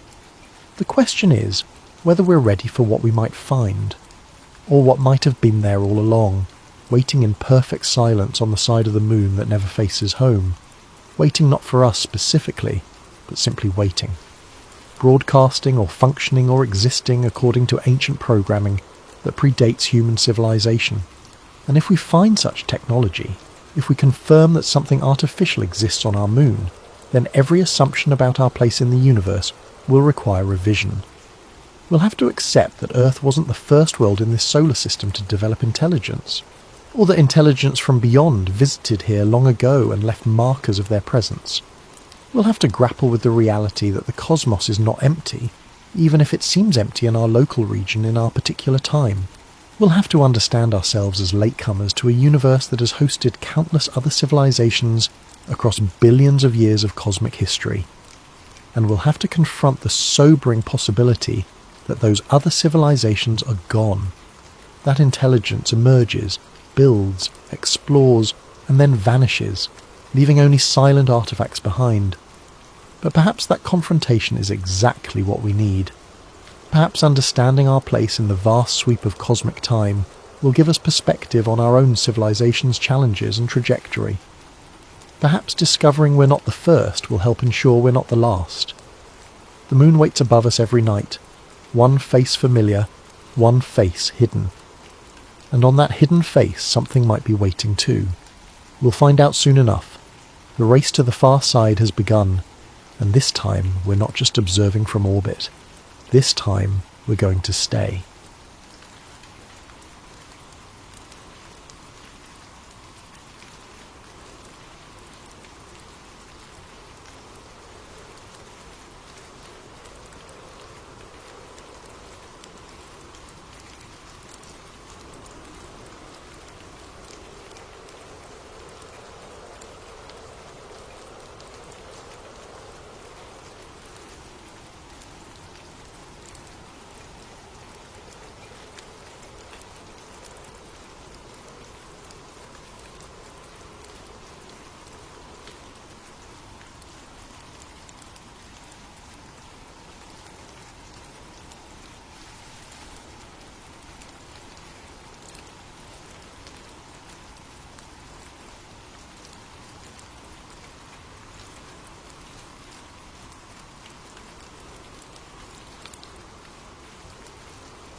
Before we dive into tonight's story, if you're enjoying this content, please consider using your hype points on this video. It truly helps the channel more than you possibly know, and we deeply appreciate your support. Also, if you'd like, drop a comment letting us know what time it is, where you are, and where in the world you're listening from. We love seeing where everyone is tuning in from, but only if you want to share. Now, let's begin. Imagine for a moment that humanity's greatest mistake wasn't reaching too far into space, but looking too deep into our own oceans. Imagine that beneath miles of dark water, something was found that was never meant to be disturbed. Something ancient, something aware, something that had been watching us long before we ever thought to watch the stars. In 1978, a NASA contractor recorded 18 minutes of footage that would never be shown to the public. 3 weeks later, he was dead. Within a year, NASA abandoned all ocean exploration and never gave a real explanation why. This is not a story about what might be out there in space. This is a story about what we found down here, and why someone decided we should never look again. This is the story of why NASA really left the ocean. The Abyss Protocol, why NASA really left the ocean. July 1978. The Pacific Basin stretched endlessly in all directions, its surface calm under a blanket of stars. The research vessel Pacific Surveyor rolled gently in the swell, its deck lights the only human presence for 300 miles in any direction. But 12,000 feet below, in a world of crushing pressure and absolute darkness, something impossible was about to be recorded. Marvin Elridge had been working with NASA contractors for nearly 6 years. His specialty was deep scanning sonar technology, the kind that could map the ocean floor with unprecedented detail. At 42 years old, Marvin was methodical, careful, and deeply skeptical of anything that couldn't be measured and verified.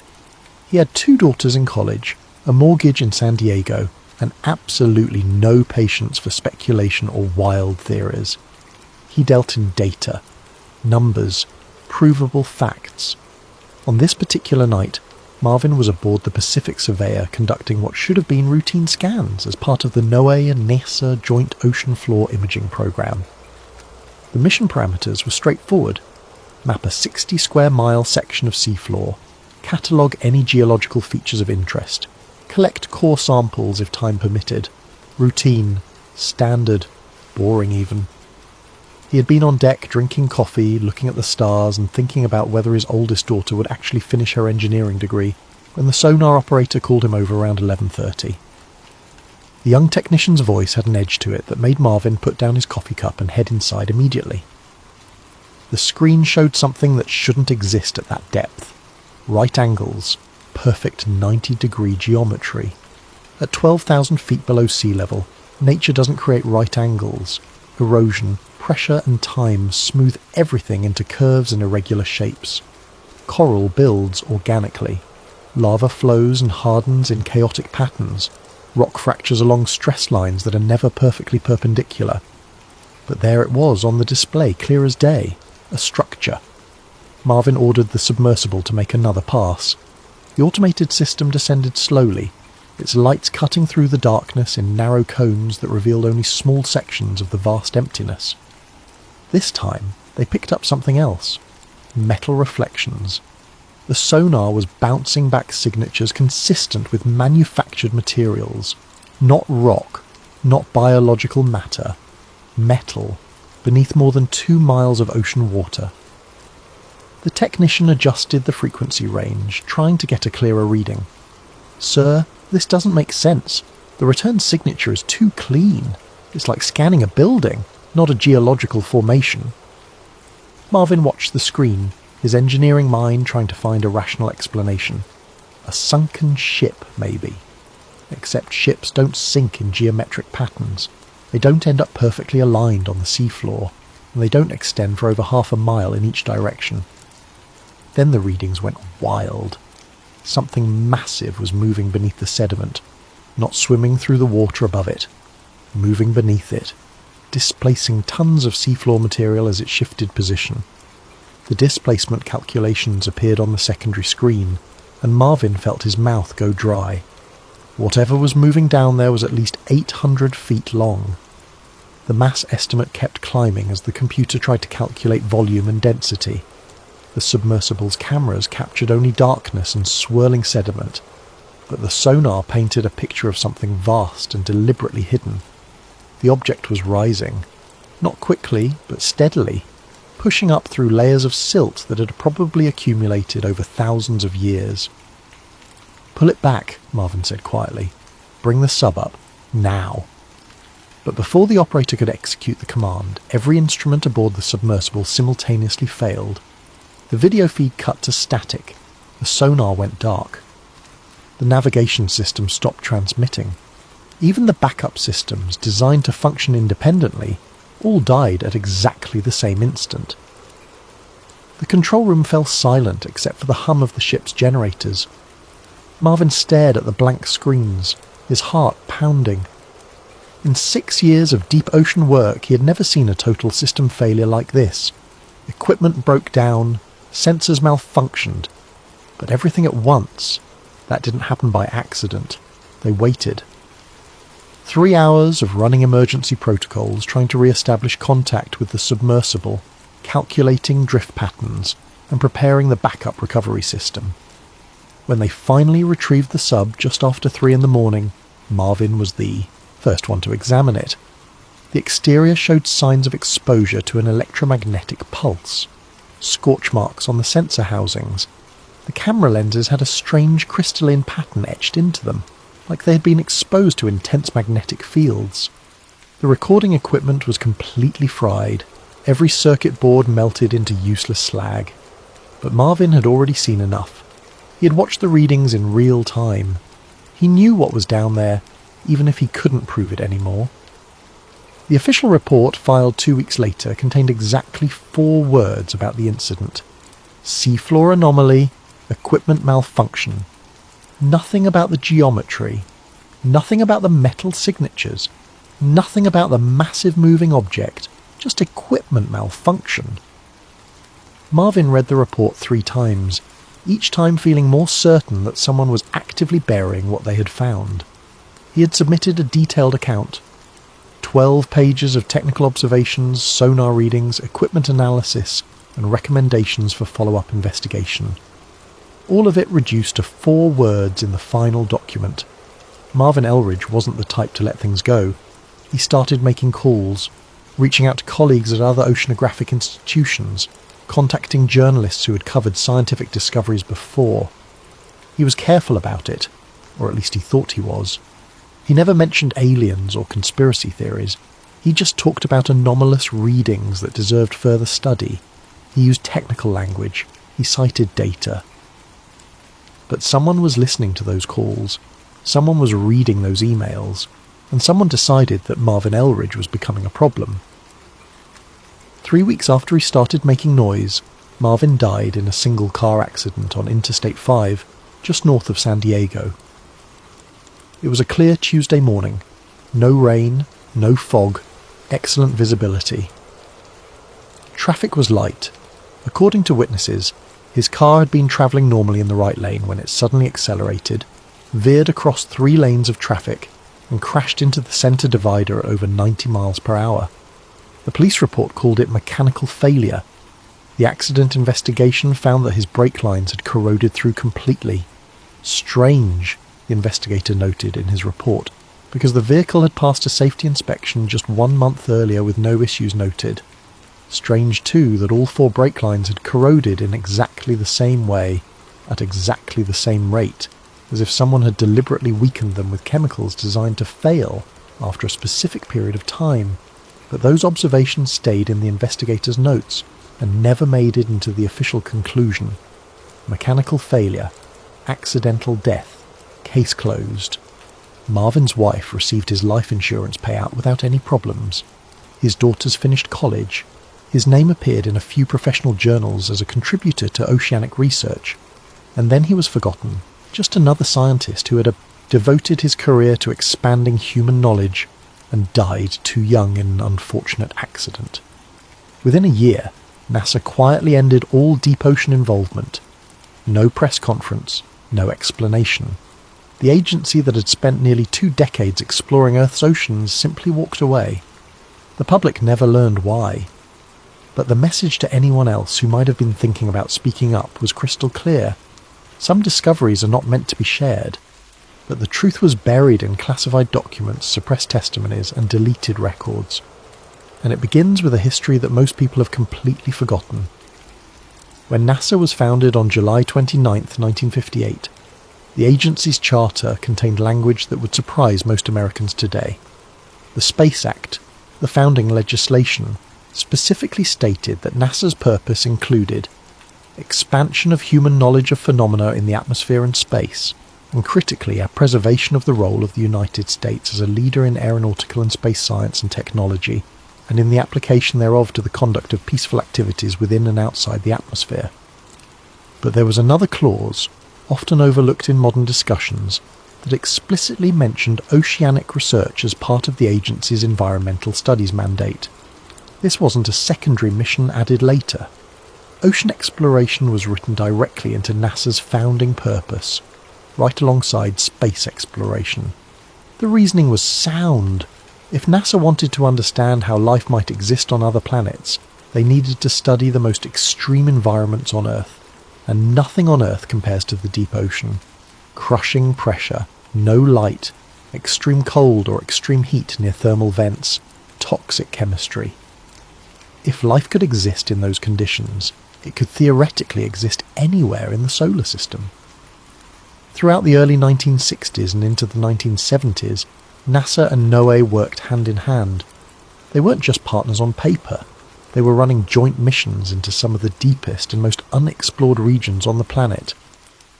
The Tektite Habitat program put scientists underwater for extended periods, studying the psychological and physiological effects of isolation in extreme environments. The data was meant to prepare for future space stations. NASA developed submersible technology that would later influence the design of spacecraft. They created underwater communication systems that could function under crushing pressure and through miles of water. These same principles would be applied to interplanetary communication. They mapped deep ocean vents that had never been seen by human eyes, discovering ecosystems that survived without sunlight, feeding on chemicals from Earth's interior. The technology NASA created for ocean exploration was genuinely revolutionary. They built robotics meant specifically for underwater environments, not space. These machines could withstand pressures exceeding 16,000 pounds per square inch. They could navigate in complete darkness using advanced sonar arrays that could map terrain in 3 dimensions. And they could go deeper than anyone had gone before. Project Famous, the French-American mid-ocean undersea study, put scientists in submersibles at depths of nearly 9,000 feet to directly observe seafloor spreading along the mid-Atlantic ridge. NASA scientists worked alongside French oceanographers, developing techniques that would later be used for remote planetary exploration. The missions were wildly successful. NASA's ocean programs were discovering new species almost weekly. They were mapping geological formations that changed our understanding of plate tectonics. They were proving that life could exist in conditions we'd previously thought impossible. The funding was solid. The science was groundbreaking. International partnerships were strong. There was every reason to continue and expand these programs. Then, seemingly overnight, everything stopped. By 1980, NASA's ocean projects had completely evaporated. Funding was eliminated across the board. Directives were sealed under classification protocols. Personnel were reassigned or let go. NASA's focus shifted entirely and exclusively to space. The official explanation given to the few people who asked was simple. Budget priorities changed. But that explanation never made sense. NASA's ocean missions were thriving. They were producing results. They were operating within budget. And yet someone, somewhere, made the decision to shut it all down immediately. Not gradually, not through budget cuts over time, immediately. The timing was unusual for another reason. This was the same period when deep ocean exploration technology had finally advanced to the point where humanity could access the deepest trenches on Earth. The Mariana Trench, the Tonga Trench, the Puerto Rico Trench, places where the ocean floor drops more than 6 miles below the surface, places where the pressure is over 1,000 times greater than at sea level, places where, until the 1970s, humanity simply couldn't go. But now we could. And then, suddenly, we didn't. Someone forced NASA to abandon the ocean. Someone with enough authority to override the agency's founding mandate. Someone who had seen something in those classified reports that changed everything. Fast forward to 2022. A marine archivist named Lena Hart Boone was working at a federal records facility in Maryland. At 38 years old, Lena had spent her entire adult life around documents. She had a graduate degree in library science and a fascination with maritime history that had started in childhood, growing up in a fishing community on the Carolina coast. Her father had been a commercial fisherman who loved to tell stories about strange things seen far out at sea. Lights beneath the water, sounds that didn't match any known, marine animal, the ocean's mysteries. Most of Lena's colleagues found her job tedious. Endless boxes of faded papers, decades-old reports that nobody would ever read, budget documents and personnel files and meeting minutes from agencies that no longer existed. But Lena loved it. She loved the detective work of piecing together forgotten histories. She loved finding the human stories buried in bureaucratic language. Her job was relatively mundane, cataloguing and digitising old government documents related to maritime research. Boxes and boxes of forgotten papers, most of it routine bureaucratic material.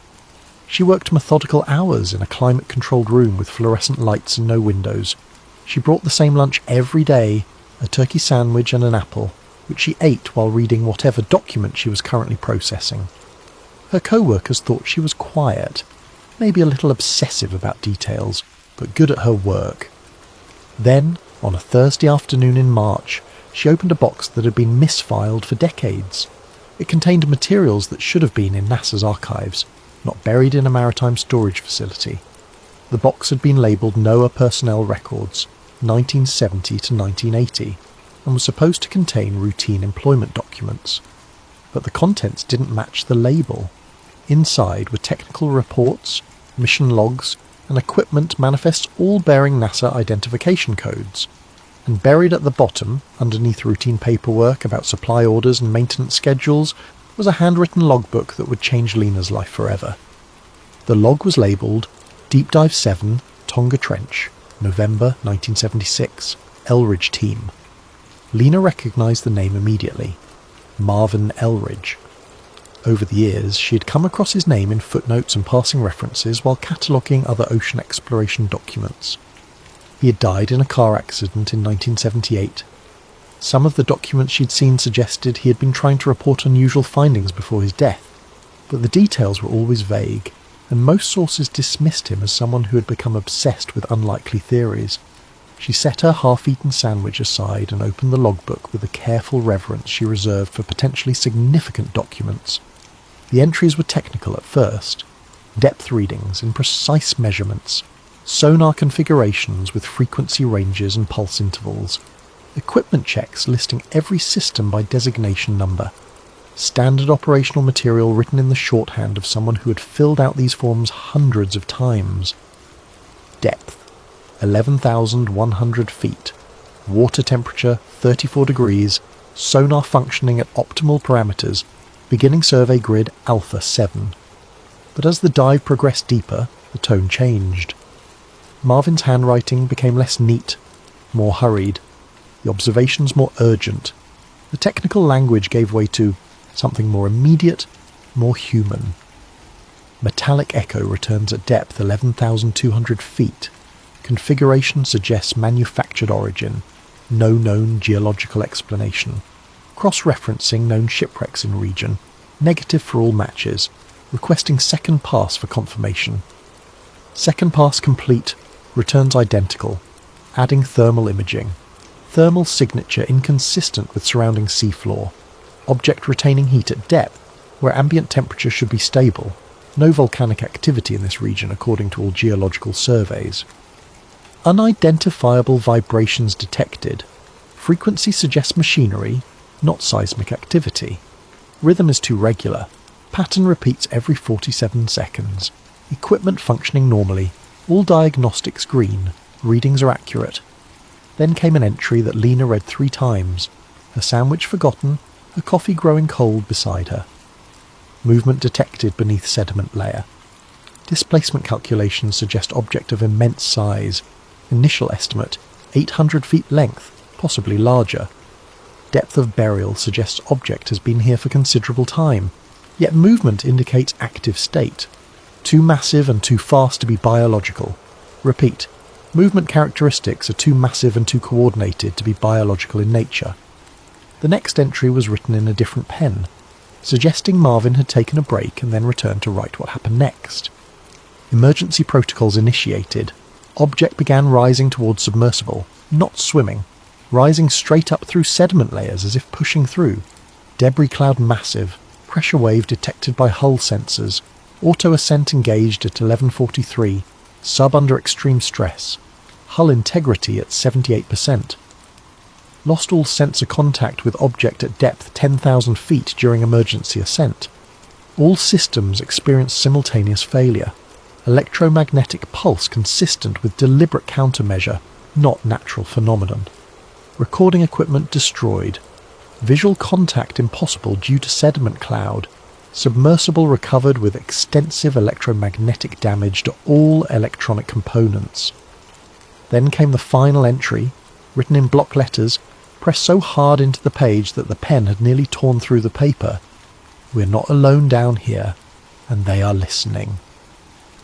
Lena sat in the archive room for a long time after reading that. The fluorescent lights hummed above her. In the distance she could hear the muffled sounds of her co-workers moving through the stacks, the quiet routine of the facility continuing around her.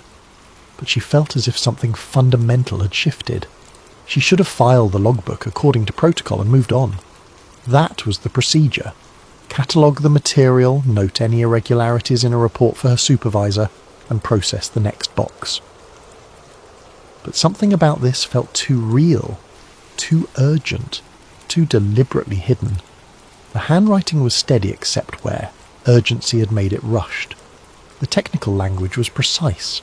This wasn't the work of someone prone to fantasy or exaggeration. This was an engineer documenting observations that terrified him, specifically because they were so clearly measured and verified. Lena looked around the empty archive room. She had worked here for 6 years and had never violated protocol. But she also knew that some documents had a way of disappearing once they entered the classification review process. Important things got buried under bureaucratic procedures all the time. She made copies before returning the original to the box. She told herself she was just being thorough, preserving a potentially significant historical document. Nothing wrong with that.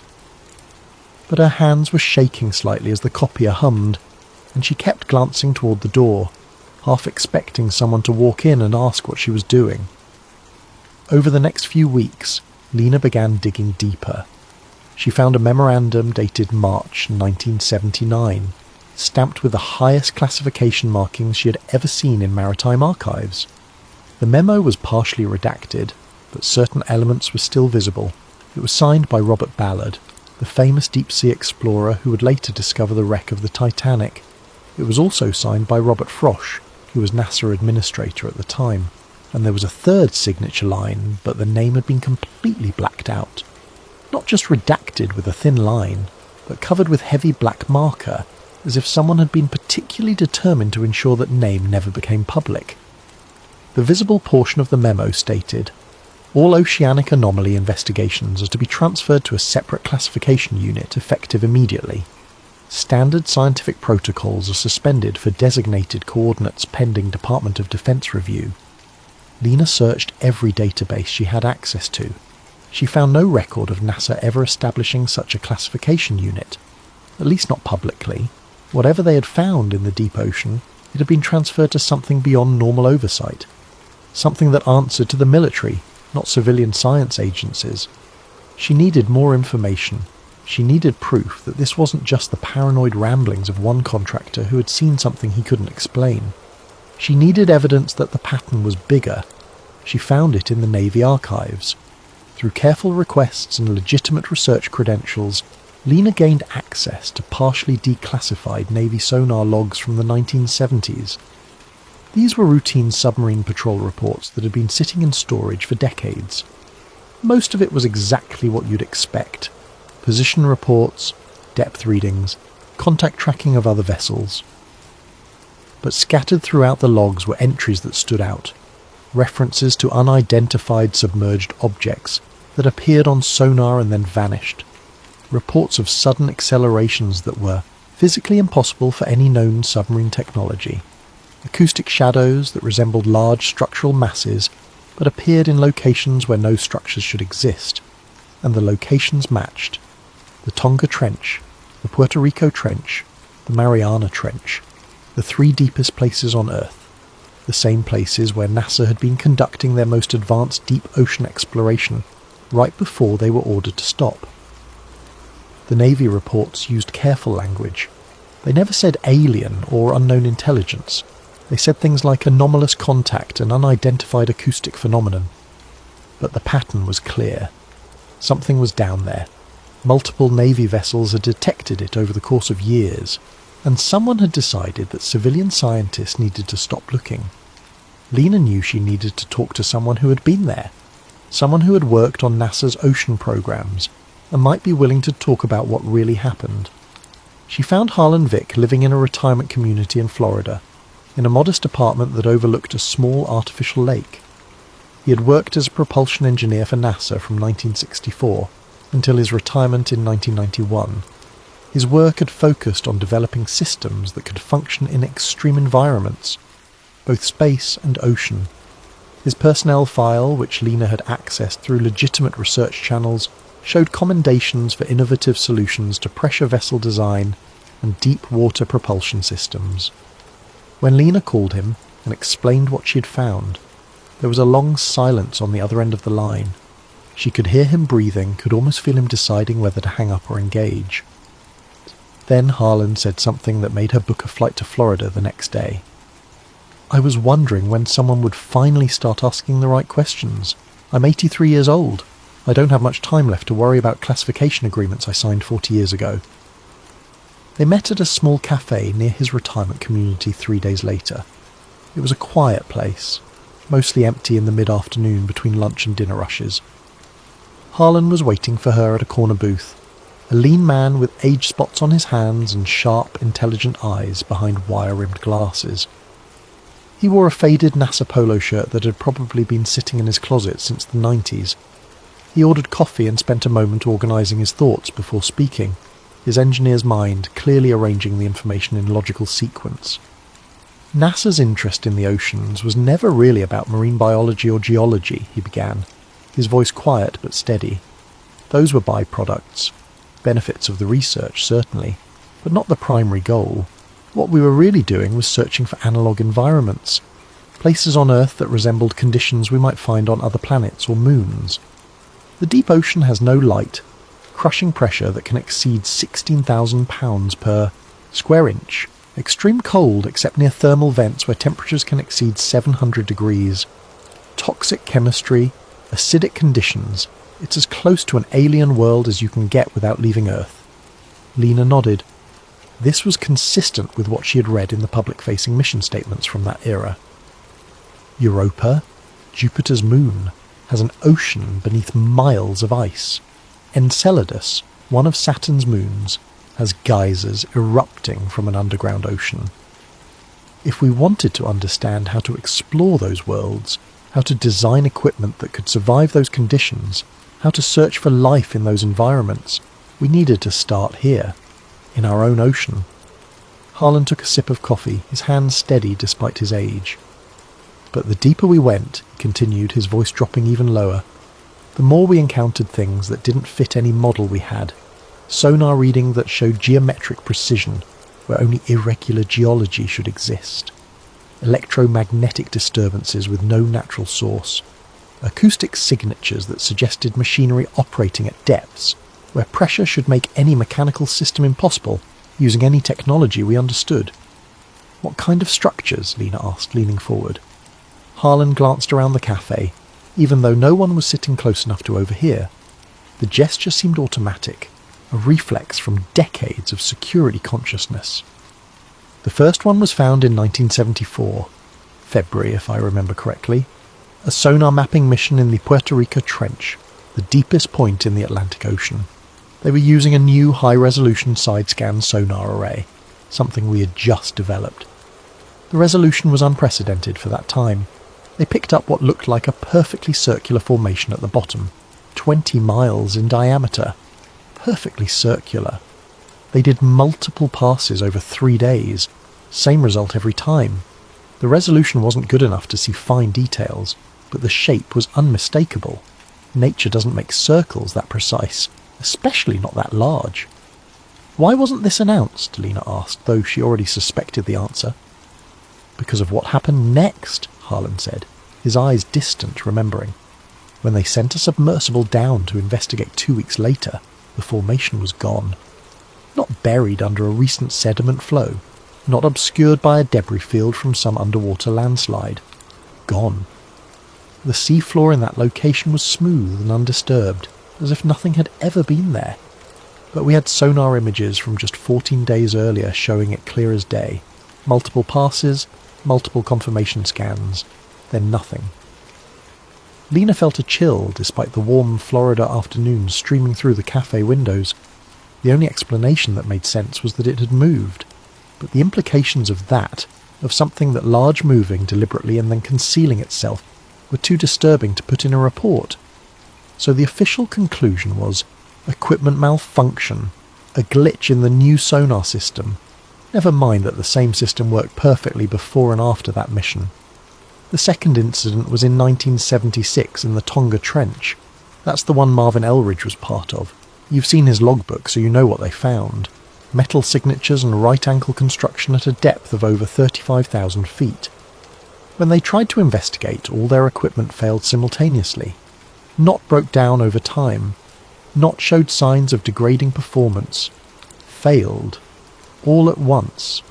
As if something had actively shut it down with a directed electromagnetic pulse. Harlan paused, and Lena could see him deciding how much to share. And the third, she prompted gently, Mariana Trench, November 1977, a joint mission with the Navy. They weren't looking for anything unusual. They were testing new depth pressure sensors, equipment that could survive in the deepest place on Earth. Boring technical work. But what they found was a massive object sitting on the ocean floor at a depth of 35,800 feet. The sonar images showed what looked like a vessel or structure, except it was too large to be anything humanity has ever built. Length estimated at over 1/2 mile, width approximately 200 feet. Sitting at the deepest point on Earth, in a place where no human had ever been, where pressure should crush anything not specifically designed to withstand it. Harlan's coffee sat forgotten, cooling in front of him. After that mission, everything changed. People from the Department of Defense started showing up at our facilities, not consultants or liaisons, people with serious security clearances who didn't introduce themselves or explain why they were there. Scientists were pulled aside for private meetings. Documents were reclassified retroactively. And then, very quickly, all ocean programs were shut down. Money was reallocated to space programs. Personnel were reassigned or encouraged to retire. And we were told, very clearly through official and unofficial channels, that we were to focus exclusively on space from that point forward. Did they ever tell you why? Lena asked. Harlan looked at her directly, his engineer's mind clearly deciding to trust her with something he had kept quiet for decades. Not officially. But the rumour among those of us who had been there long enough, who knew how to read between the lines of classified briefings, was simple. Something in the ocean had responded to us. Our sonar pings, our submersibles, our equipment. We had been noticed, observed, scanned, evaluated, and someone at the highest levels of government decided that the appropriate response was to leave it alone, to stop probing, to stop investigating. NASA was told to redirect all resources to space and never come back to the deep ocean. Lena spent hours with Harlan that day, filling notebook after notebook with details. He gave her names of other scientists who had been involved, though he warned that most were dead now. He provided specific dates and mission numbers that she could cross-reference. He described technology that had never been publicly acknowledged. Pressure, vessels capable of withstanding depths that the official record claimed were impossible at the time. Before she left, Harlan reached into his wallet and pulled out a small photograph, faded and creased from years of being carried. It showed a group of people on the deck of a research vessel. Young engineers in their 30s and 40s, squinting in bright sunlight, smiling the way people do in workplace photos. That's the team from the Mariana Trench mission, he said. November 1977. 12 people in that photo. By 1985, 9 of them were dead. Heart attacks, car accidents, 1 drowning, 1 house fire. The official causes were always natural or accidental, but the statistical probability of that many deaths in such a small group over such a short time period is astronomically low. He pointed to a man in the centre of the photo. That's me. And that, he pointed to a woman on the right side, is Marvin Elridge's sister. She was a systems engineer. Brilliant woman. She died in '84 from what they called a sudden brain aneurysm. She was 39 years old, perfectly healthy, no family history of that condition. Lena looked at the photograph for a long time, at the smiling faces of people who had no idea what they were about to discover or what it would cost them. "Why are you still alive?" she asked quietly. Harlan smiled, but there was no humour in it. "Because I kept my mouth shut. I signed the papers. I accepted the reassignment. I never spoke to journalists or wrote about what we found. I made myself harmless, and apparently they decided I was worth more alive as an example of compliance than dead as a martyr." He paused. "But I'm 83 now. My wife died 2 years ago. My children rarely visit. At this point, I'd rather die having told someone the truth than live another year carrying it alone." 2 weeks later, Harlan Vick was found dead in his apartment by the facility's morning wellness check. The official cause of death was listed as heart failure, which wasn't particularly unusual for a man in his 80s with a documented history of cardiac issues. The facility's medical staff noted that he had seemed in good spirits the day before, had eaten a full dinner, and had been seen walking around the artificial lake that evening. But when Lena tried to contact the other names Harlan had given her, she found that 2 had also died in the past 5 years, both from natural causes according to official records. The other 3 names turned up no results at all, as if those people had never existed or had their identities completely scrubbed from all databases. Lena attended Harlan's funeral. It was small, poorly attended. His children were there but seemed uncomfortable, eager to complete the formalities and leave. She was the only person there who wasn't family. After the service, she stood by his grave for a while, looking at the temporary marker that would eventually be replaced with a permanent stone. She noticed a man in a dark suit standing near a tree about 50 yards away. He wasn't trying to hide, but he wasn't participating in the funeral either, just watching. When Lena made eye contact with him, he nodded slightly, then walked to a black sedan and drove away. The message was clear. They knew she had talked to Harlan, they knew what he had told her, and they wanted her to know that they knew. Lena knew she was onto something real now, something that people in power had worked very hard to keep quiet for over 4 decades. She became obsessed with finding more evidence, more proof that couldn't be dismissed or explained away. She spent months cross-referencing coordinates. The logbook from Marvin Elridge's mission had included precise latitude and longitude readings for each sonar anomaly they detected. Lena began plotting these on maps, using modern satellite data and bathymetric charts to see if any patterns emerged.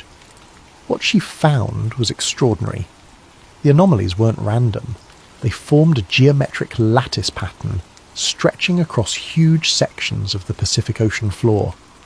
Massive triangular points separated by hundreds of miles, but aligned with mathematical precision. Each point corresponded to one of the deepest trenches or abyssal plains in the Pacific, and they were still there.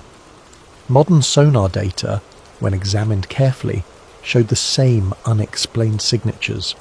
Not as obvious now, perhaps better hidden or less active, but present. Whatever NASA had found in the 1970s was still there. Lena's search led her to a forgotten archive in the Library of Congress. Among microfilm reels labelled as routine congressional briefings, she found something that didn't belong. A transcript dated November 1977, marked Eyes Only Limited Distribution. The transcript documented a conversation between a NASA oceanographer named Saul Riggin and an unnamed Department of Defense liaison. Lena had to read through the stilted bureaucratic language carefully, but the meaning was clear. Riggin reported that during a deep ocean scan, their equipment had been actively pinged by an unknown source, not passively detected, actively engaged with. The source had used frequencies that matched their own sonar, as if learning and mimicking their technology in real time. The Department of Defense liaison's response was blunt. "You are to shut down all exploration immediately. This is not a NASA matter anymore." Riggin protested. "But it's intelligent. Whatever is down there responded to us deliberately. This is the most important discovery in human history." The liaison's reply was chilling. "That's exactly why you're done. This matter is being transferred to agencies with appropriate security protocols. NASA will redirect all resources to space exploration. This decision is not negotiable." The transcript ended there. Lena searched for any follow-up documents, any indication of what appropriate agencies meant, any hint of what happened to Saul Riggin. She found nothing. His name appeared in NASA employment records until 1979, then vanished completely. No retirement notice, no obituary, just gone. But Lena found one more document. It was filed incorrectly, labelled as a budget allocation memo, but the content was far more significant. ABVS Protocol, Level 6 security clearance required, initiated March 1979. The objective was stated in precise bureaucratic language. Transfer all deep ocean findings and related research to Classified Naval Special Projects Division. Prevent public scientific agencies from further contact with designated zones.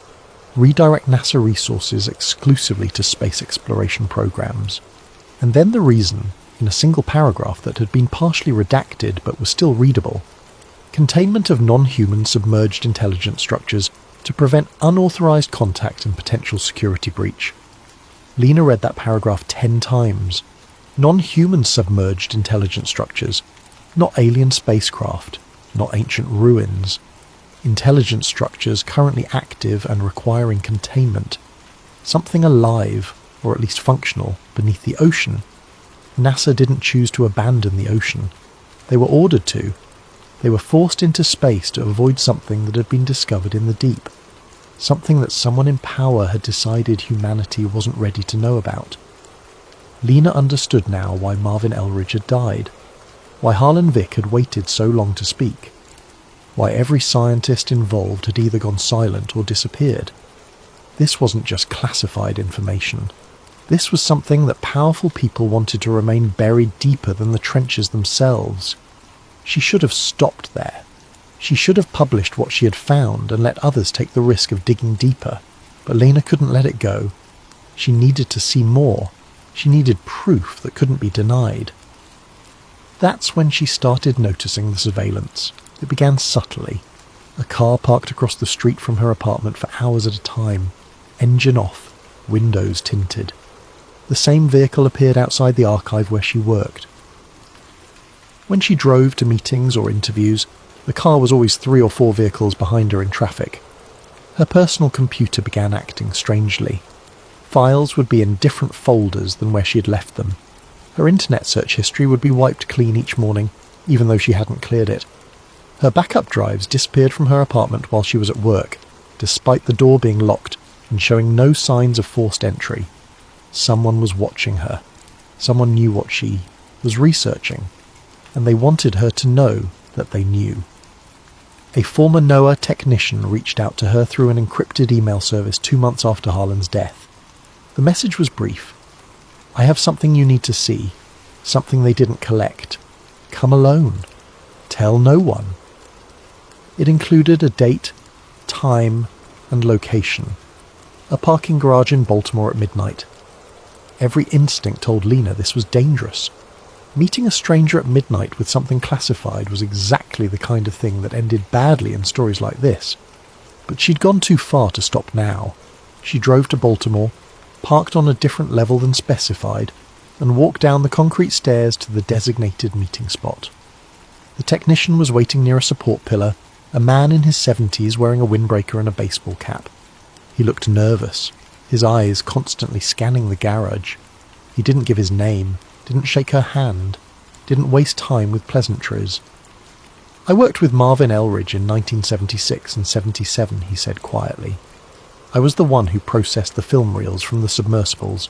Every mission, I'd develop the footage, catalogue it and send it up the chain. After the Tonga Trench incident, men in suits showed up and collected everything. Every reel, every photograph, every piece of paper. They went through our facility like it had been raided. He handed her a metal film canister, old and dented, with faded labels barely visible in the dim garage lighting. This is from the Elridge mission. Dive 7. I made a copy before they collected the originals. I've kept it hidden for 46 years. I buried it in my backyard inside a waterproof container. I told myself I was keeping it for history, for proof, but really I think I was just too afraid to destroy it, and too afraid to show it to anyone. My wife died last year. My kids don't talk to me. I have cancer. The doctors say I have 6 months, maybe less. I don't know what to do with this anymore, but I know it shouldn't die with me. Maybe you'll know what to do with it.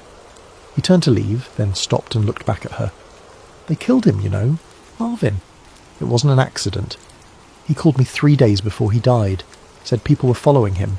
Said his house had been searched while he was at work. Nothing taken, but everything subtly moved. Drawers not quite closed the way he left them. Papers in slightly different positions. He knew what was coming. He told me to destroy anything he had ever given me, to forget everything we had talked about. I wish I had listened. Then he walked away, his footsteps echoing in the empty garage, and was gone. Lena stood there for several minutes, holding the film canister, feeling its weight, understanding that she was now holding something that people had killed to keep hidden. She took the film to a professional restoration service in Virginia, driving 2 hours out of her way, paying cash, and claiming it was family footage from a deep-sea fishing trip in the 70s. The technicians were more interested in the technical challenge than the content. Film this old, stored in less than ideal conditions, required careful handling. They cleaned it, stabilised it, and digitised it over 3 days.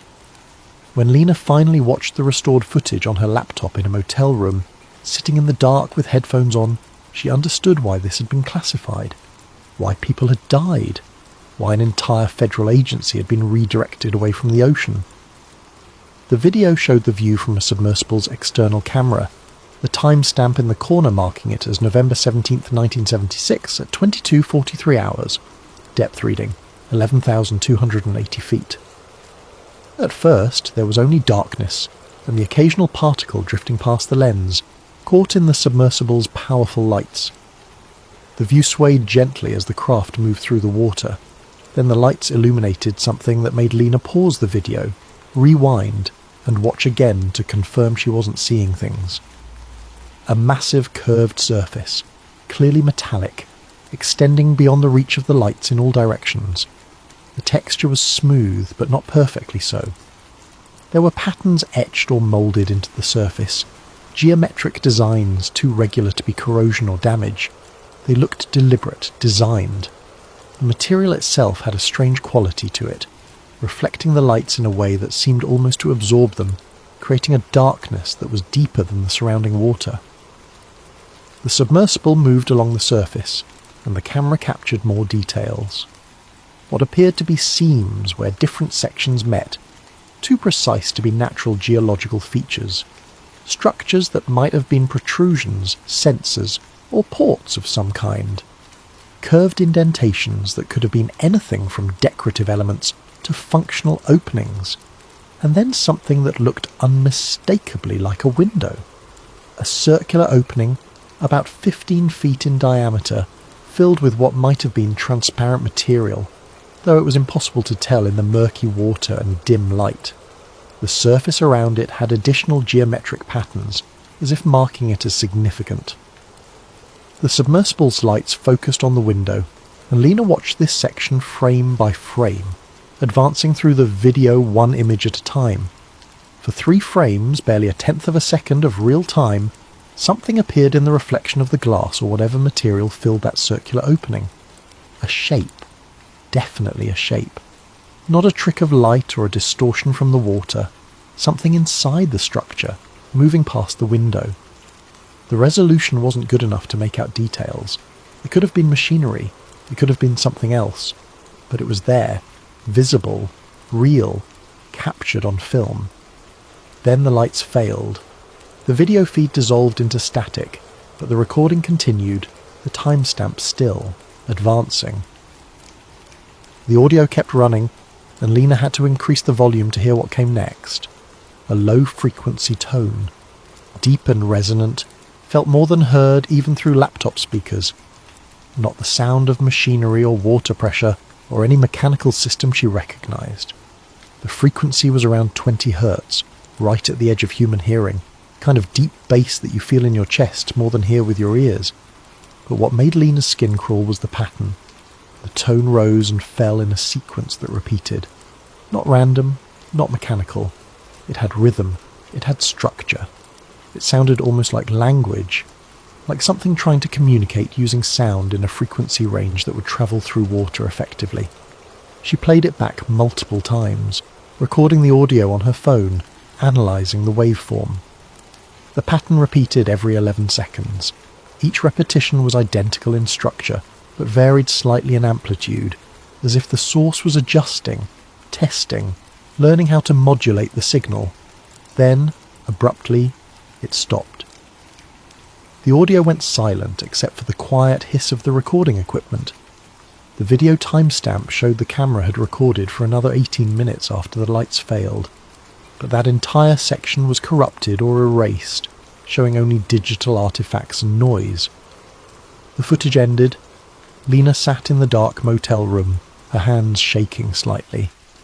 She had just watched proof, real, documented, recorded proof that something intelligent existed in the deep ocean, something that built structures, something that noticed when we came looking, something that responded.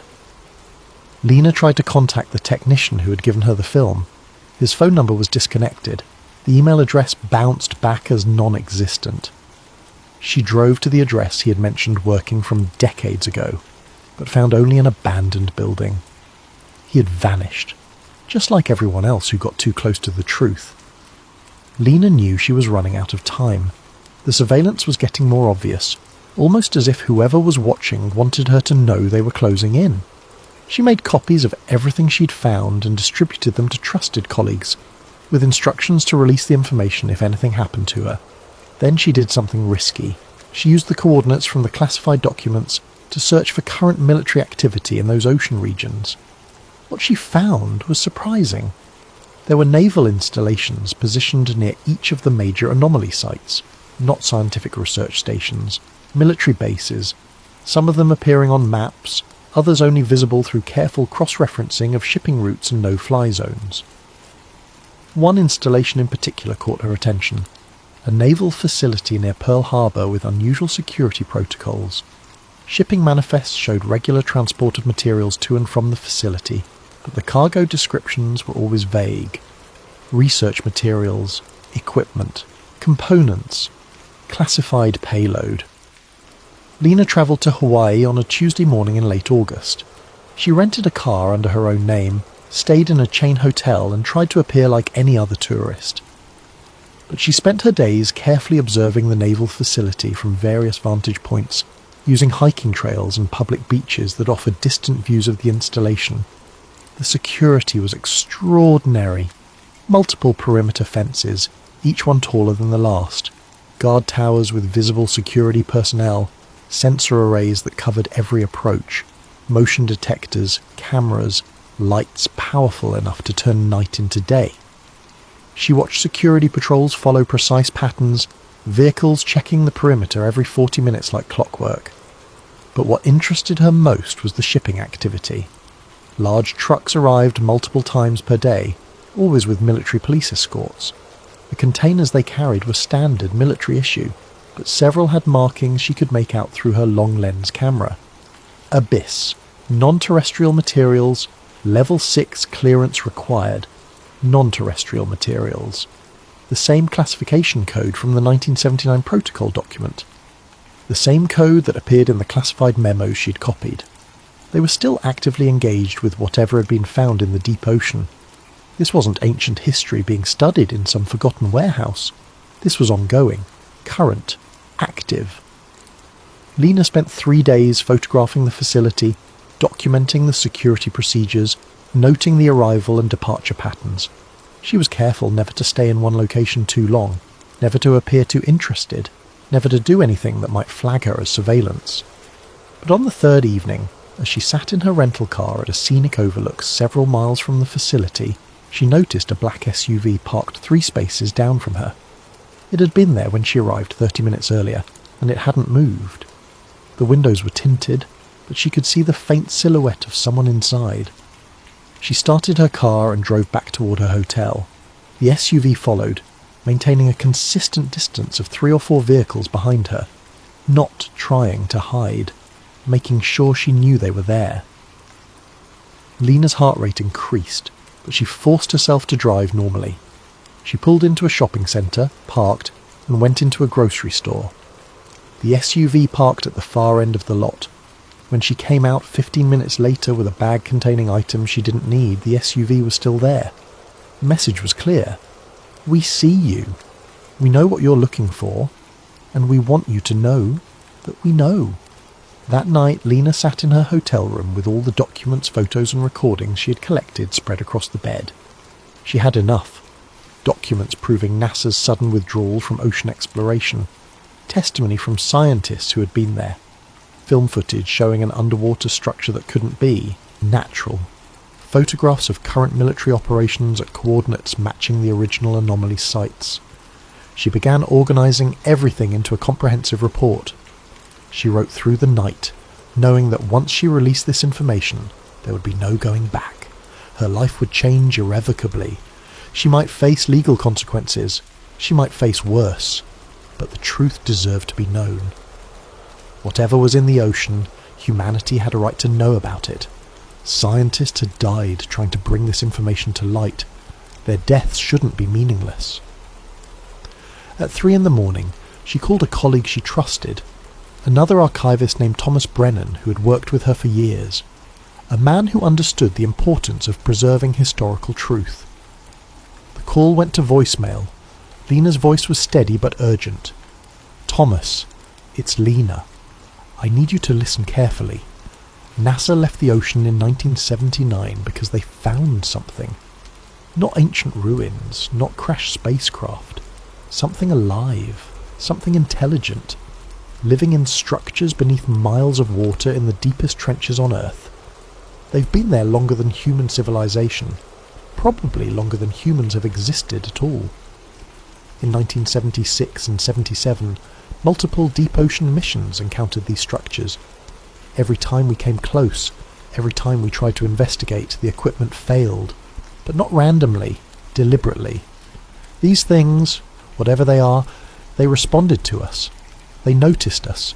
They actively prevented us from getting too close. And someone at the highest levels of government made a deal, or a decision, or maybe just realised that humanity wasn't ready to know we're not the first intelligent species on this planet. They ordered NASA to abandon all ocean research. They classified everything. They silenced everyone who tried to speak about it. I have proof, documents, testimony from scientists who were there, film footage showing one of these structures. It's all real, Thomas. Every conspiracy theory about NASA hiding ocean discoveries, it's all based on truth. They just got the reason wrong. We didn't find aliens from space. We found something that was already here. I'm going to release everything tomorrow morning. I've made multiple copies. I've distributed them to people I trust. If anything happens to me, make sure this gets out. Make sure people know. Humanity deserves to know we're not alone. We've never been alone. She hung up. Then she sent encrypted files to 3 other colleagues, academics who specialised in government transparency and scientific fraud. The files contained everything she had found: copies of the classified documents, Harlan Vick's testimony, the digitised film footage, photographs of the naval facility. At 6 in the morning she packed her laptop, her camera and the original documents into her bag. She checked out of the hotel and started driving toward Honolulu International Airport. Her flight wasn't until evening, but she wanted to be somewhere public, somewhere with security cameras and witnesses. She never made it to the airport. At 8:15 in the morning, a highway patrol officer found Lena's rental car abandoned on Highway 3, a relatively quiet stretch of road about 12 miles outside of Pearl Harbor. The engine was still running, the driver's door was open, her keys were in the ignition. Her phone was on the passenger seat, battery removed and placed carefully beside it. There was no sign of struggle, no blood, no evidence of an accident. The car showed no damage. There were no skid marks on the road. Her suitcase was still in the trunk. Her purse was still in the front seat, wallet and credit cards intact. Lena Hart Boone had simply vanished. Within 6 hours, federal agents arrived at the scene. They took the car, they took everything in it, and they issued orders to local police that this was now a federal matter. No press releases, no public statements. The investigation would be handled at a higher level. Within 12 hours, more federal agents raided Lena's apartment in Maryland. They arrived with a warrant so heavily redacted that the property manager couldn't even tell what specific items they were authorized to seize. They took her computer, her files, her backup drives, her notebooks. They took everything. They interviewed her colleagues at the archive facility. The interviews were polite but firm. They explained that Lena had been involved in unauthorized access of classified materials, that her recent behaviour suggested significant psychological stress, that anyone who had received documents from her should turn them over immediately and refrain from discussing her work with anyone, as doing so could result in serious legal consequences.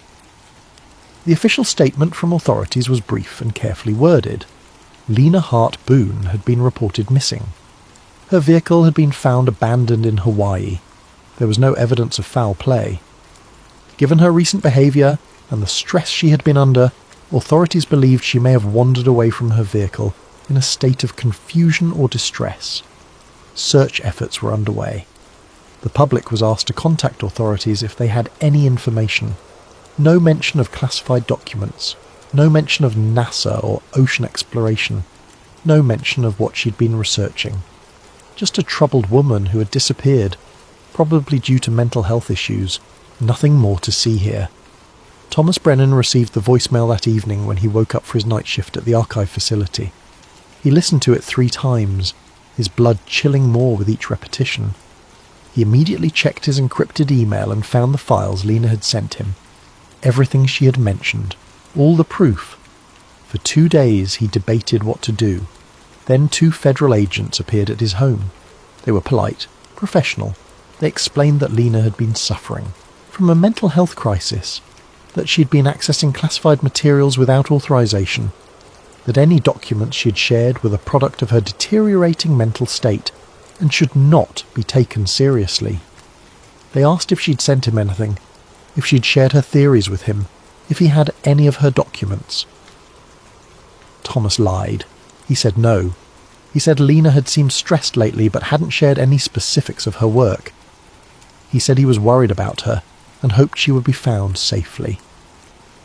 The agents thanked him and left, but Thomas noticed the car parked down the street that evening, and the next evening, and the evening after that.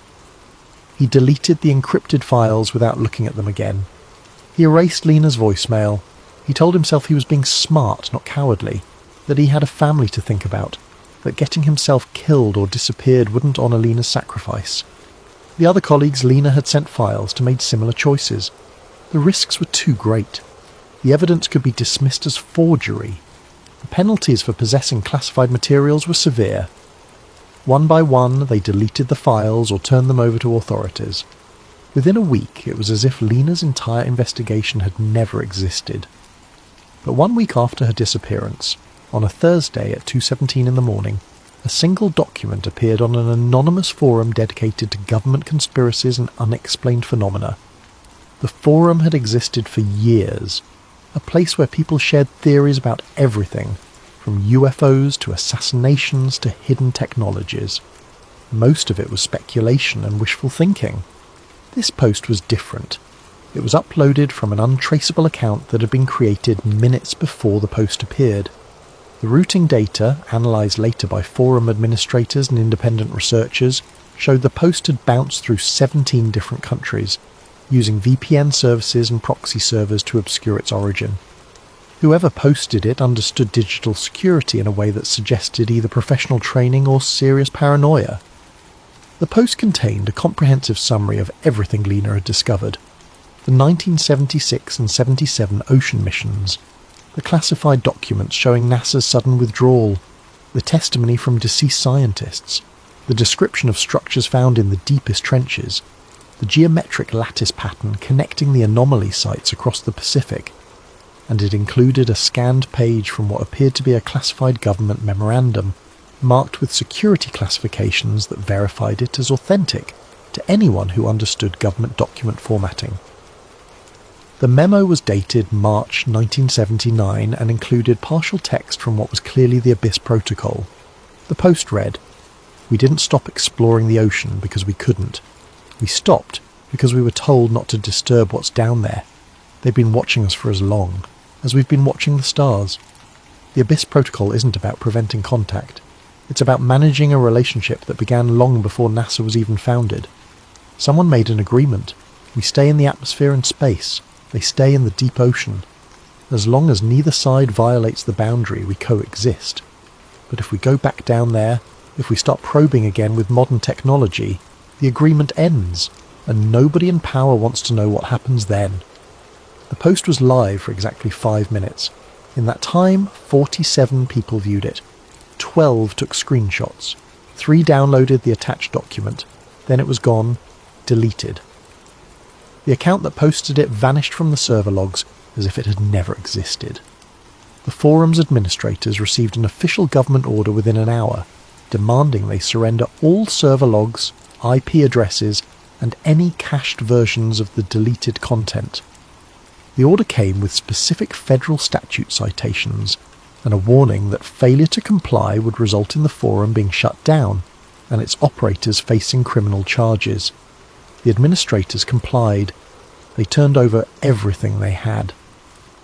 But the technical analysis showed something the government didn't want to acknowledge. Whoever posted that information had skills that exceeded typical internet users. The routing was sophisticated. The security measures were professional grade. This wasn't some random conspiracy theorist. This was someone who knew what they were doing. Someone who had planned this carefully. The 12 people who had taken screenshots began sharing them on other platforms: Reddit, Twitter, obscure forums dedicated to ocean mysteries. For about 48 hours, the story gained traction. People debated whether the documents were real. Amateur analysts examined the formatting and concluded the memo appeared authentic. Researchers dug into NASA's history and confirmed that the agency had indeed abandoned ocean programs in the late 1970s with minimal explanation. Then the systematic suppression began. Posts were removed from major platforms, sometimes within minutes of being uploaded. Accounts were suspended for spreading misinformation. Fact-checking organisations issued statements saying the documents had been examined and deemed false, though they never explained who examined them or what specific evidence proved them fraudulent. Within a week, the story had been effectively scrubbed from mainstream internet platforms. It remained only in the darker corners of the web, on encrypted forums and conspiracy sites where it blended in with hundreds of other unverifiable claims about government secrets. The official narrative became fixed. Lena Hart Boone had experienced a mental health crisis. She had developed paranoid delusions about government cover-ups. She had fabricated or altered documents to support her theories.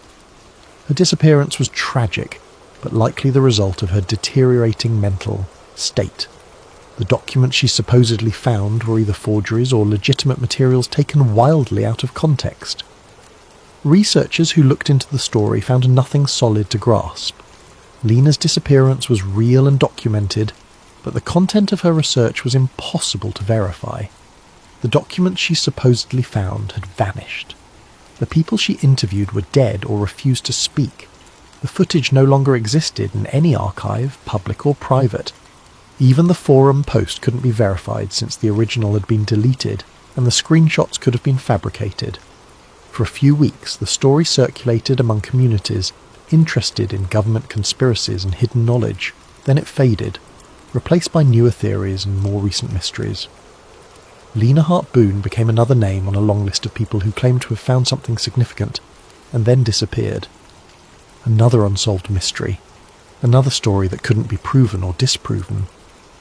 But in late October 2023, on a Saturday morning when most of America was sleeping in or having breakfast with their families, something happened that brought the whole story roaring back. A satellite image appeared on an anonymous image-sharing platform. Not one of the major social media sites, but a smaller platform used primarily by researchers and scientists to share large technical files. The image was uploaded at 6:32 in the morning Eastern Time from an account with no history, no profile information, and a username that was just a random string of numbers and letters. The metadata had been carefully stripped from the image file, making it impossible to determine when or by what satellite it had been captured. But analysis of the photograph itself, conducted later by independent researchers with expertise in satellite imaging, suggested it came from a commercial constellation that provided high-resolution ocean imagery for scientific research. The specific characteristics of the image, the angle, the resolution, and the wavelength sensitivity all matched known specifications of satellites operated by a European space agency that sold data commercially. The image showed a section of the Mariana Trench, the deepest point on Earth, Challenger Deep, nearly 7 miles below the ocean surface, over 35,000 feet down, a place where pressure exceeds 16,000 pounds per square inch, a place where humans have visited only 4 times in all of history. The last visit had been 2 years earlier. The resolution was extraordinary. Modern satellite technology, using advanced synthetic aperture radar and other sensing methods, could penetrate water to surprising depths and create detailed maps of seafloor topography. This image had been processed to show bathymetric features with clarity that was almost shocking. And visible in the image, clear enough to leave absolutely no doubt, was a perfectly symmetrical hexagonal structure. Each side measured over 10 miles in length.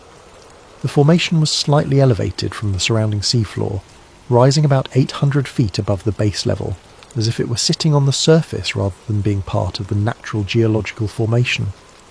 The edges were too precise to be natural, the angles too perfect, the symmetry too exact. But what made the image truly extraordinary was the thermal data overlaid on the visual imagery.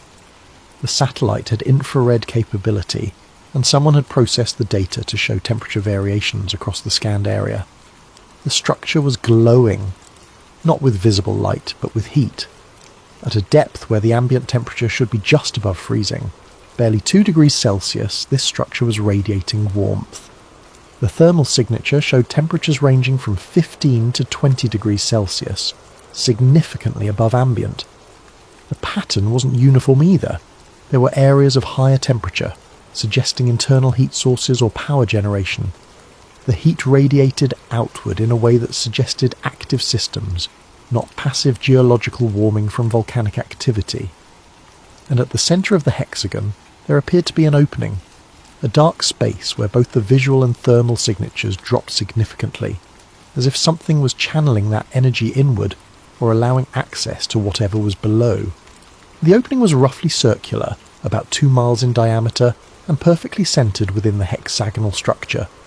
The surrounding seafloor showed no similar features, just the structure, sitting alone in the darkness of the deepest place on Earth, active and warm and geometrically impossible. The image included a scale bar and coordinates. Anyone with basic knowledge of geographic information systems could verify that this was indeed Challenger Deep, at precisely the deepest measured point in the Mariana Trench. The location matched historical records of depth measurements and previous mapping efforts. Within the first hour, the image was viewed by 300 people, scientists, researchers, ocean enthusiasts, and people who followed maritime mysteries. Many of them downloaded the full resolution file. Some immediately began analysing it, checking the metadata, examining the pixels for signs of manipulation or forgery. Their initial findings were disturbing. The image didn't show obvious signs of digital manipulation. The noise patterns were consistent with legitimate satellite imagery. The compression artifacts looked natural. The thermal data aligned properly with the visual data in ways that would be extremely difficult to fake convincingly. The post that accompanied the image contained no explanation, no manifesto, no detailed claims. Just the image and a title that sent chills through everyone who read it. NASA was right to leave. Within 6 minutes of being posted, the image was gone. The account deleted. The platform's administrators later reported that they had received what appeared to be an automated takedown request citing national security concerns. The request had come with federal authentication codes that the administrators had no way to verify or challenge. But by then, it was too late. 300 downloads had already been made, screenshots had been captured, the image had been shared to other platforms, and once something reaches the internet, it never truly disappears. Over the next 48 hours, the image spread. Reddit communities dedicated to ocean mysteries erupted in debate. Twitter accounts shared compressed versions. YouTube videos analysing the image began appearing, some racking up hundreds of thousands of views before they too were removed for unspecified violations of community guidelines. Independent analysts worked to verify the image's authenticity. Several with expertise in satellite imaging concluded that it appeared to be legitimate. The thermal characteristics were consistent with real infrared data. The bathymetric details matched known features of the Mariana Trench. If it was a fake, it was an extraordinarily sophisticated one that would have required access to genuine satellite data and considerable technical expertise. But verification was impossible, because nobody could identify the source satellite or the capture date. The European Space Agency that operated the most likely satellite constellation denied having any knowledge of the image. When pressed for their own imagery of that location, they stated that their satellites didn't routinely image Challenger Deep due to limited commercial interest, and any existing imagery was restricted for purchase by licensed researchers only. Governments refused to comment. NASA issued a carefully worded statement saying they had no current ocean exploration programs and couldn't verify the authenticity of any images being circulated on social media. They encouraged people to be skeptical of unverified information from unknown sources. The Navy simply declined to respond to inquiries from journalists.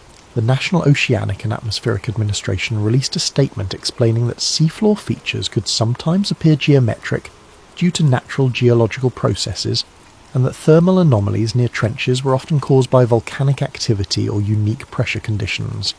They made no specific reference to the image in question, and didn't address why this particular formation was so perfectly hexagonal, or why it was located at a point with no known volcanic activity. But researchers who knew where to look found something interesting that couldn't be easily dismissed or explained away. In the weeks following the leaked image, there was a significant and measurable increase in military ship activity near the Mariana Trench. Data from commercial ship tracking services, which monitor vessel movements using AS transponders, showed unusual patterns. Naval vessels that official records claimed were conducting routine exercises in other parts of the Pacific had their transponders go dark for extended periods. When they reappeared, their position suggested they had been operating near the Mariana Trench during those dark periods. Submarine activity, which is harder to track but can be inferred from support vessel movements, and military communication patterns also increased. Attack submarines require surface support ships for long-range operations. The movement of these support vessels suggested increased submarine presence in the region. Scientific research vessels that had been scheduled to work in that region suddenly had their permits revoked without explanation. Applications for new research permits were denied or indefinitely delayed. Independent researchers who tried to book commercial deep-sea exploration found that the coordinates they requested were unavailable due to unspecified military operations. Amateur satellite watchers, people who track military reconnaissance satellites as a hobby, noticed that several satellites altered their orbits to provide more frequent coverage of the Challenger Deep area. The orbital changes were small but measurable, suggesting someone wanted more regular imaging of that specific location. Commercial fishing vessels reported increased military presence. Boats that had been working in international waters for decades suddenly found themselves being approached by Navy ships and asked to relocate. The requests were polite but firm. The explanations were vague. Ongoing operations, safety concerns, routine exercises. But the fishing captains who had worked those waters for years had never seen that kind of military activity before. Radio operators who monitor military frequencies reported increased encrypted communications on channels known to be used for submarine operations. The volume of traffic suggested significant coordination efforts, the kind that would accompany major operational deployment, not routine exercises. None of this information appeared in mainstream news. Individual pieces of it showed up on specialized forums, maritime industry publications, and military tracking websites. But nobody connected all the pieces into a comprehensive picture. Or if they did, they didn't publish it. The pattern was clear to anyone paying attention. Something was happening in the Mariana Trench. The military was responding to something, and whatever it was, they didn't want civilian scientists or researchers anywhere near it. One commercial pilot, flying a regular route from Japan to Australia that passed within range of the Mariana Trench, reported seeing unusual surface activity during a night flight. He described seeing what looked like bioluminescence, except the pattern was too regular, too geometric. He filed a routine observation report as pilots are required to do for any unusual phenomena. The report was acknowledged, then classified. When he tried to discuss it later with colleagues, he was visited by two men who identified themselves as air safety investigators. They explained that his observation had been determined to be a misidentification of fishing vessel lights, and that further discussion of the matter could impact his pilot certification. He stopped talking about it.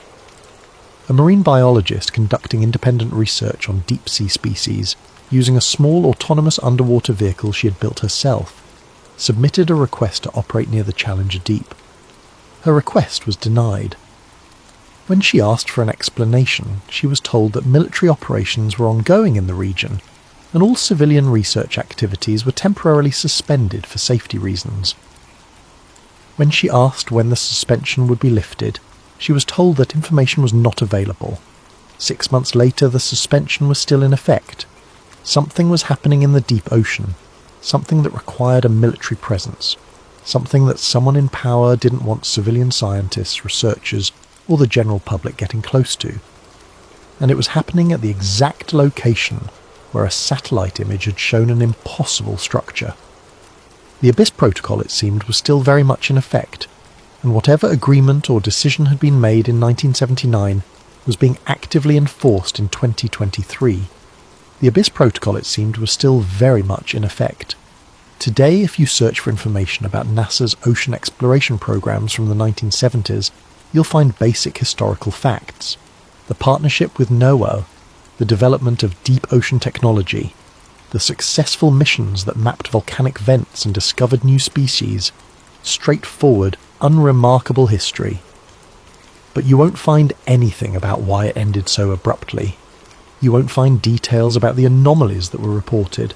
You won't find the names of the scientists who tried to speak out and died under circumstances that were always ruled natural or accidental. All of that has been scrubbed, classified, or lost to time. In March of 2024, a Freedom of Information request was filed asking for all NASA documents related to ocean exploration programs from 1975 to 1980. The request was filed by a law firm representing an anonymous client. 3 months later, the response arrived. 7,000 pages of documents so heavily redacted that entire sections were nothing but black bars. Page after page of blacked out text with only occasional phrases visible. Depth readings nominal. Equipment functioning as expected. Mission concluded successfully. Nothing about the anomalies. Nothing about the structures. Nothing about the decision to end all ocean programs. Just routine operational reports with anything meaningful removed. The law firm filed an appeal, arguing that excessive redaction violated the spirit of transparency laws. The appeal was denied. The stated reason: matters of national security. No further explanation provided. On July 4th, 2024, during a holiday weekend when most Americans were watching fireworks and having barbecues, the Mariana Trench Marine National Monument was quietly expanded. The expansion added nearly 30,000 square miles of protected ocean to the monument, including the entire area around Challenger Deep. The expansion came with new restrictions: no commercial fishing, no research without specific federal permits, no unauthorized vessel activity.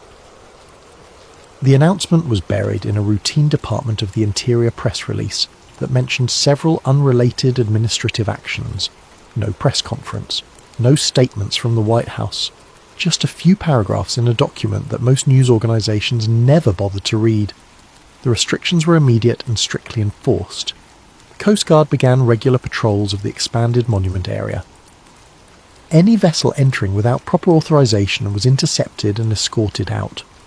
The penalties for violation were severe: fines up to $250,000 and potential criminal charges.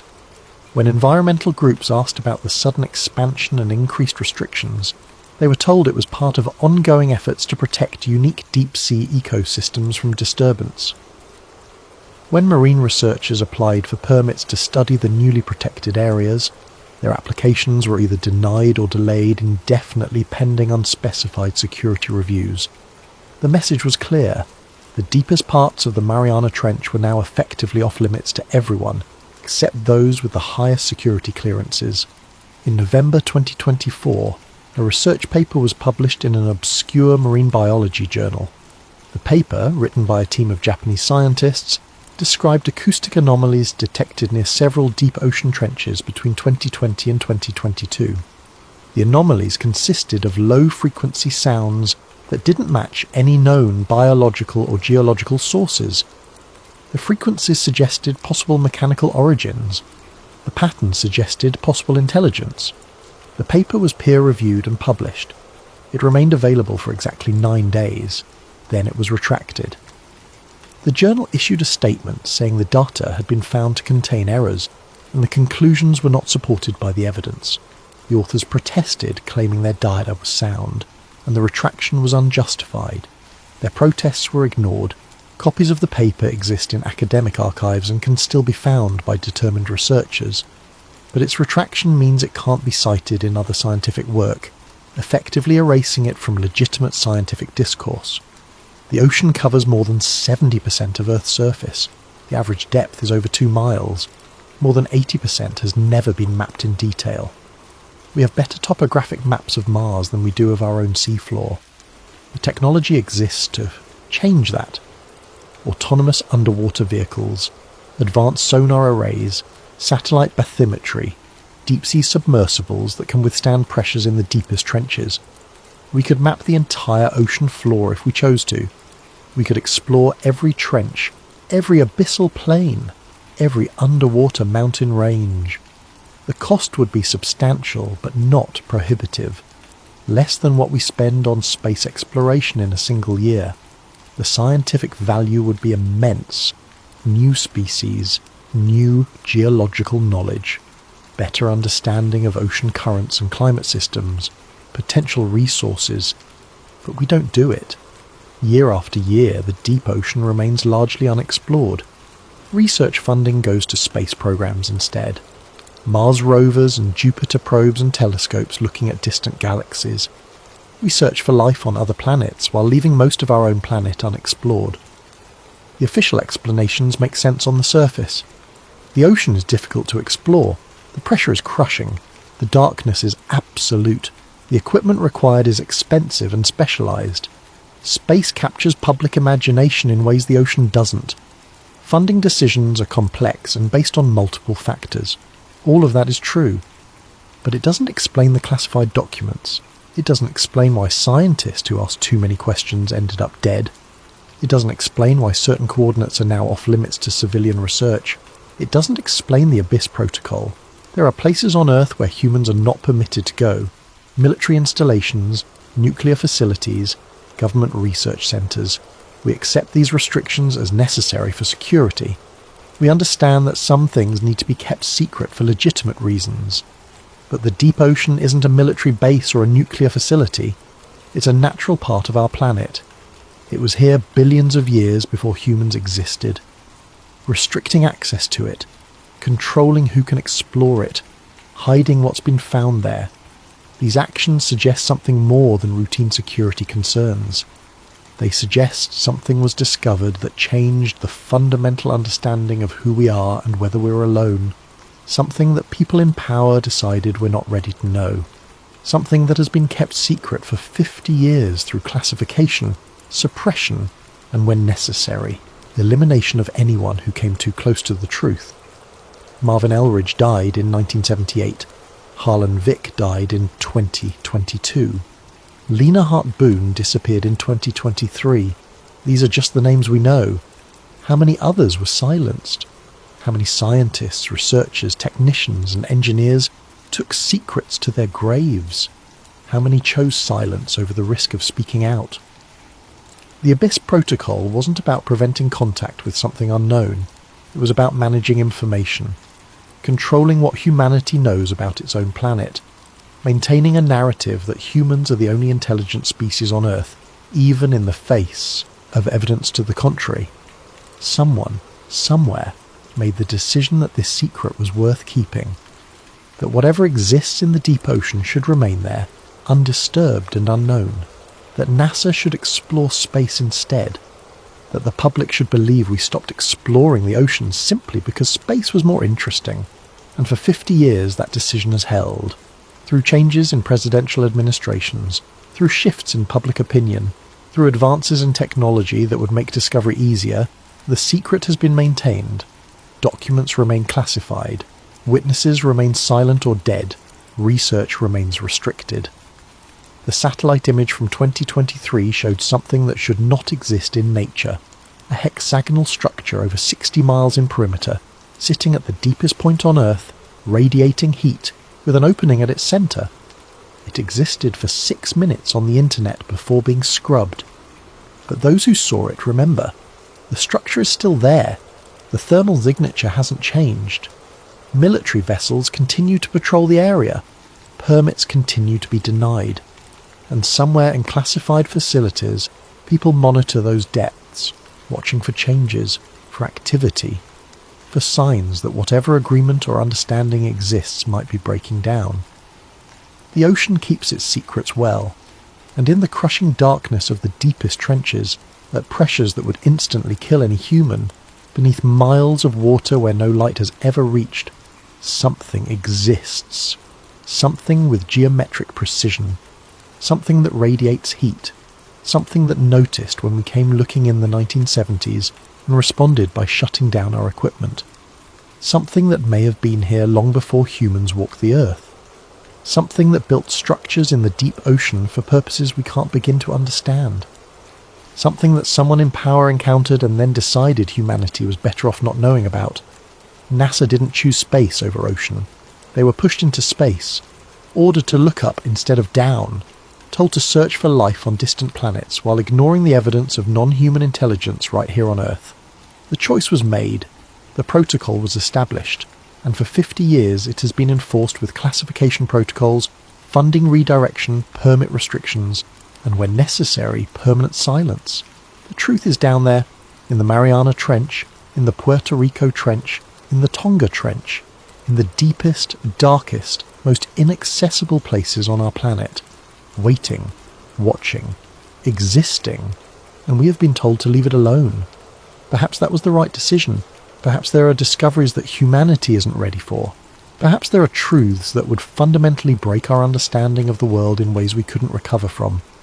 Or perhaps those in power simply made a choice that they're not the ones suffering. They're not the ones who died asking questions, and they're not the ones who have to live with the weight of suppressed knowledge. The ocean covers 70% of our planet. It holds secrets we haven't even begun to imagine. And somewhere, in a facility with the highest security clearance, in a room where the protocols are enforced and the decisions are made, someone knows exactly what those secrets are. They've known since 1978, and they've decided you shouldn't.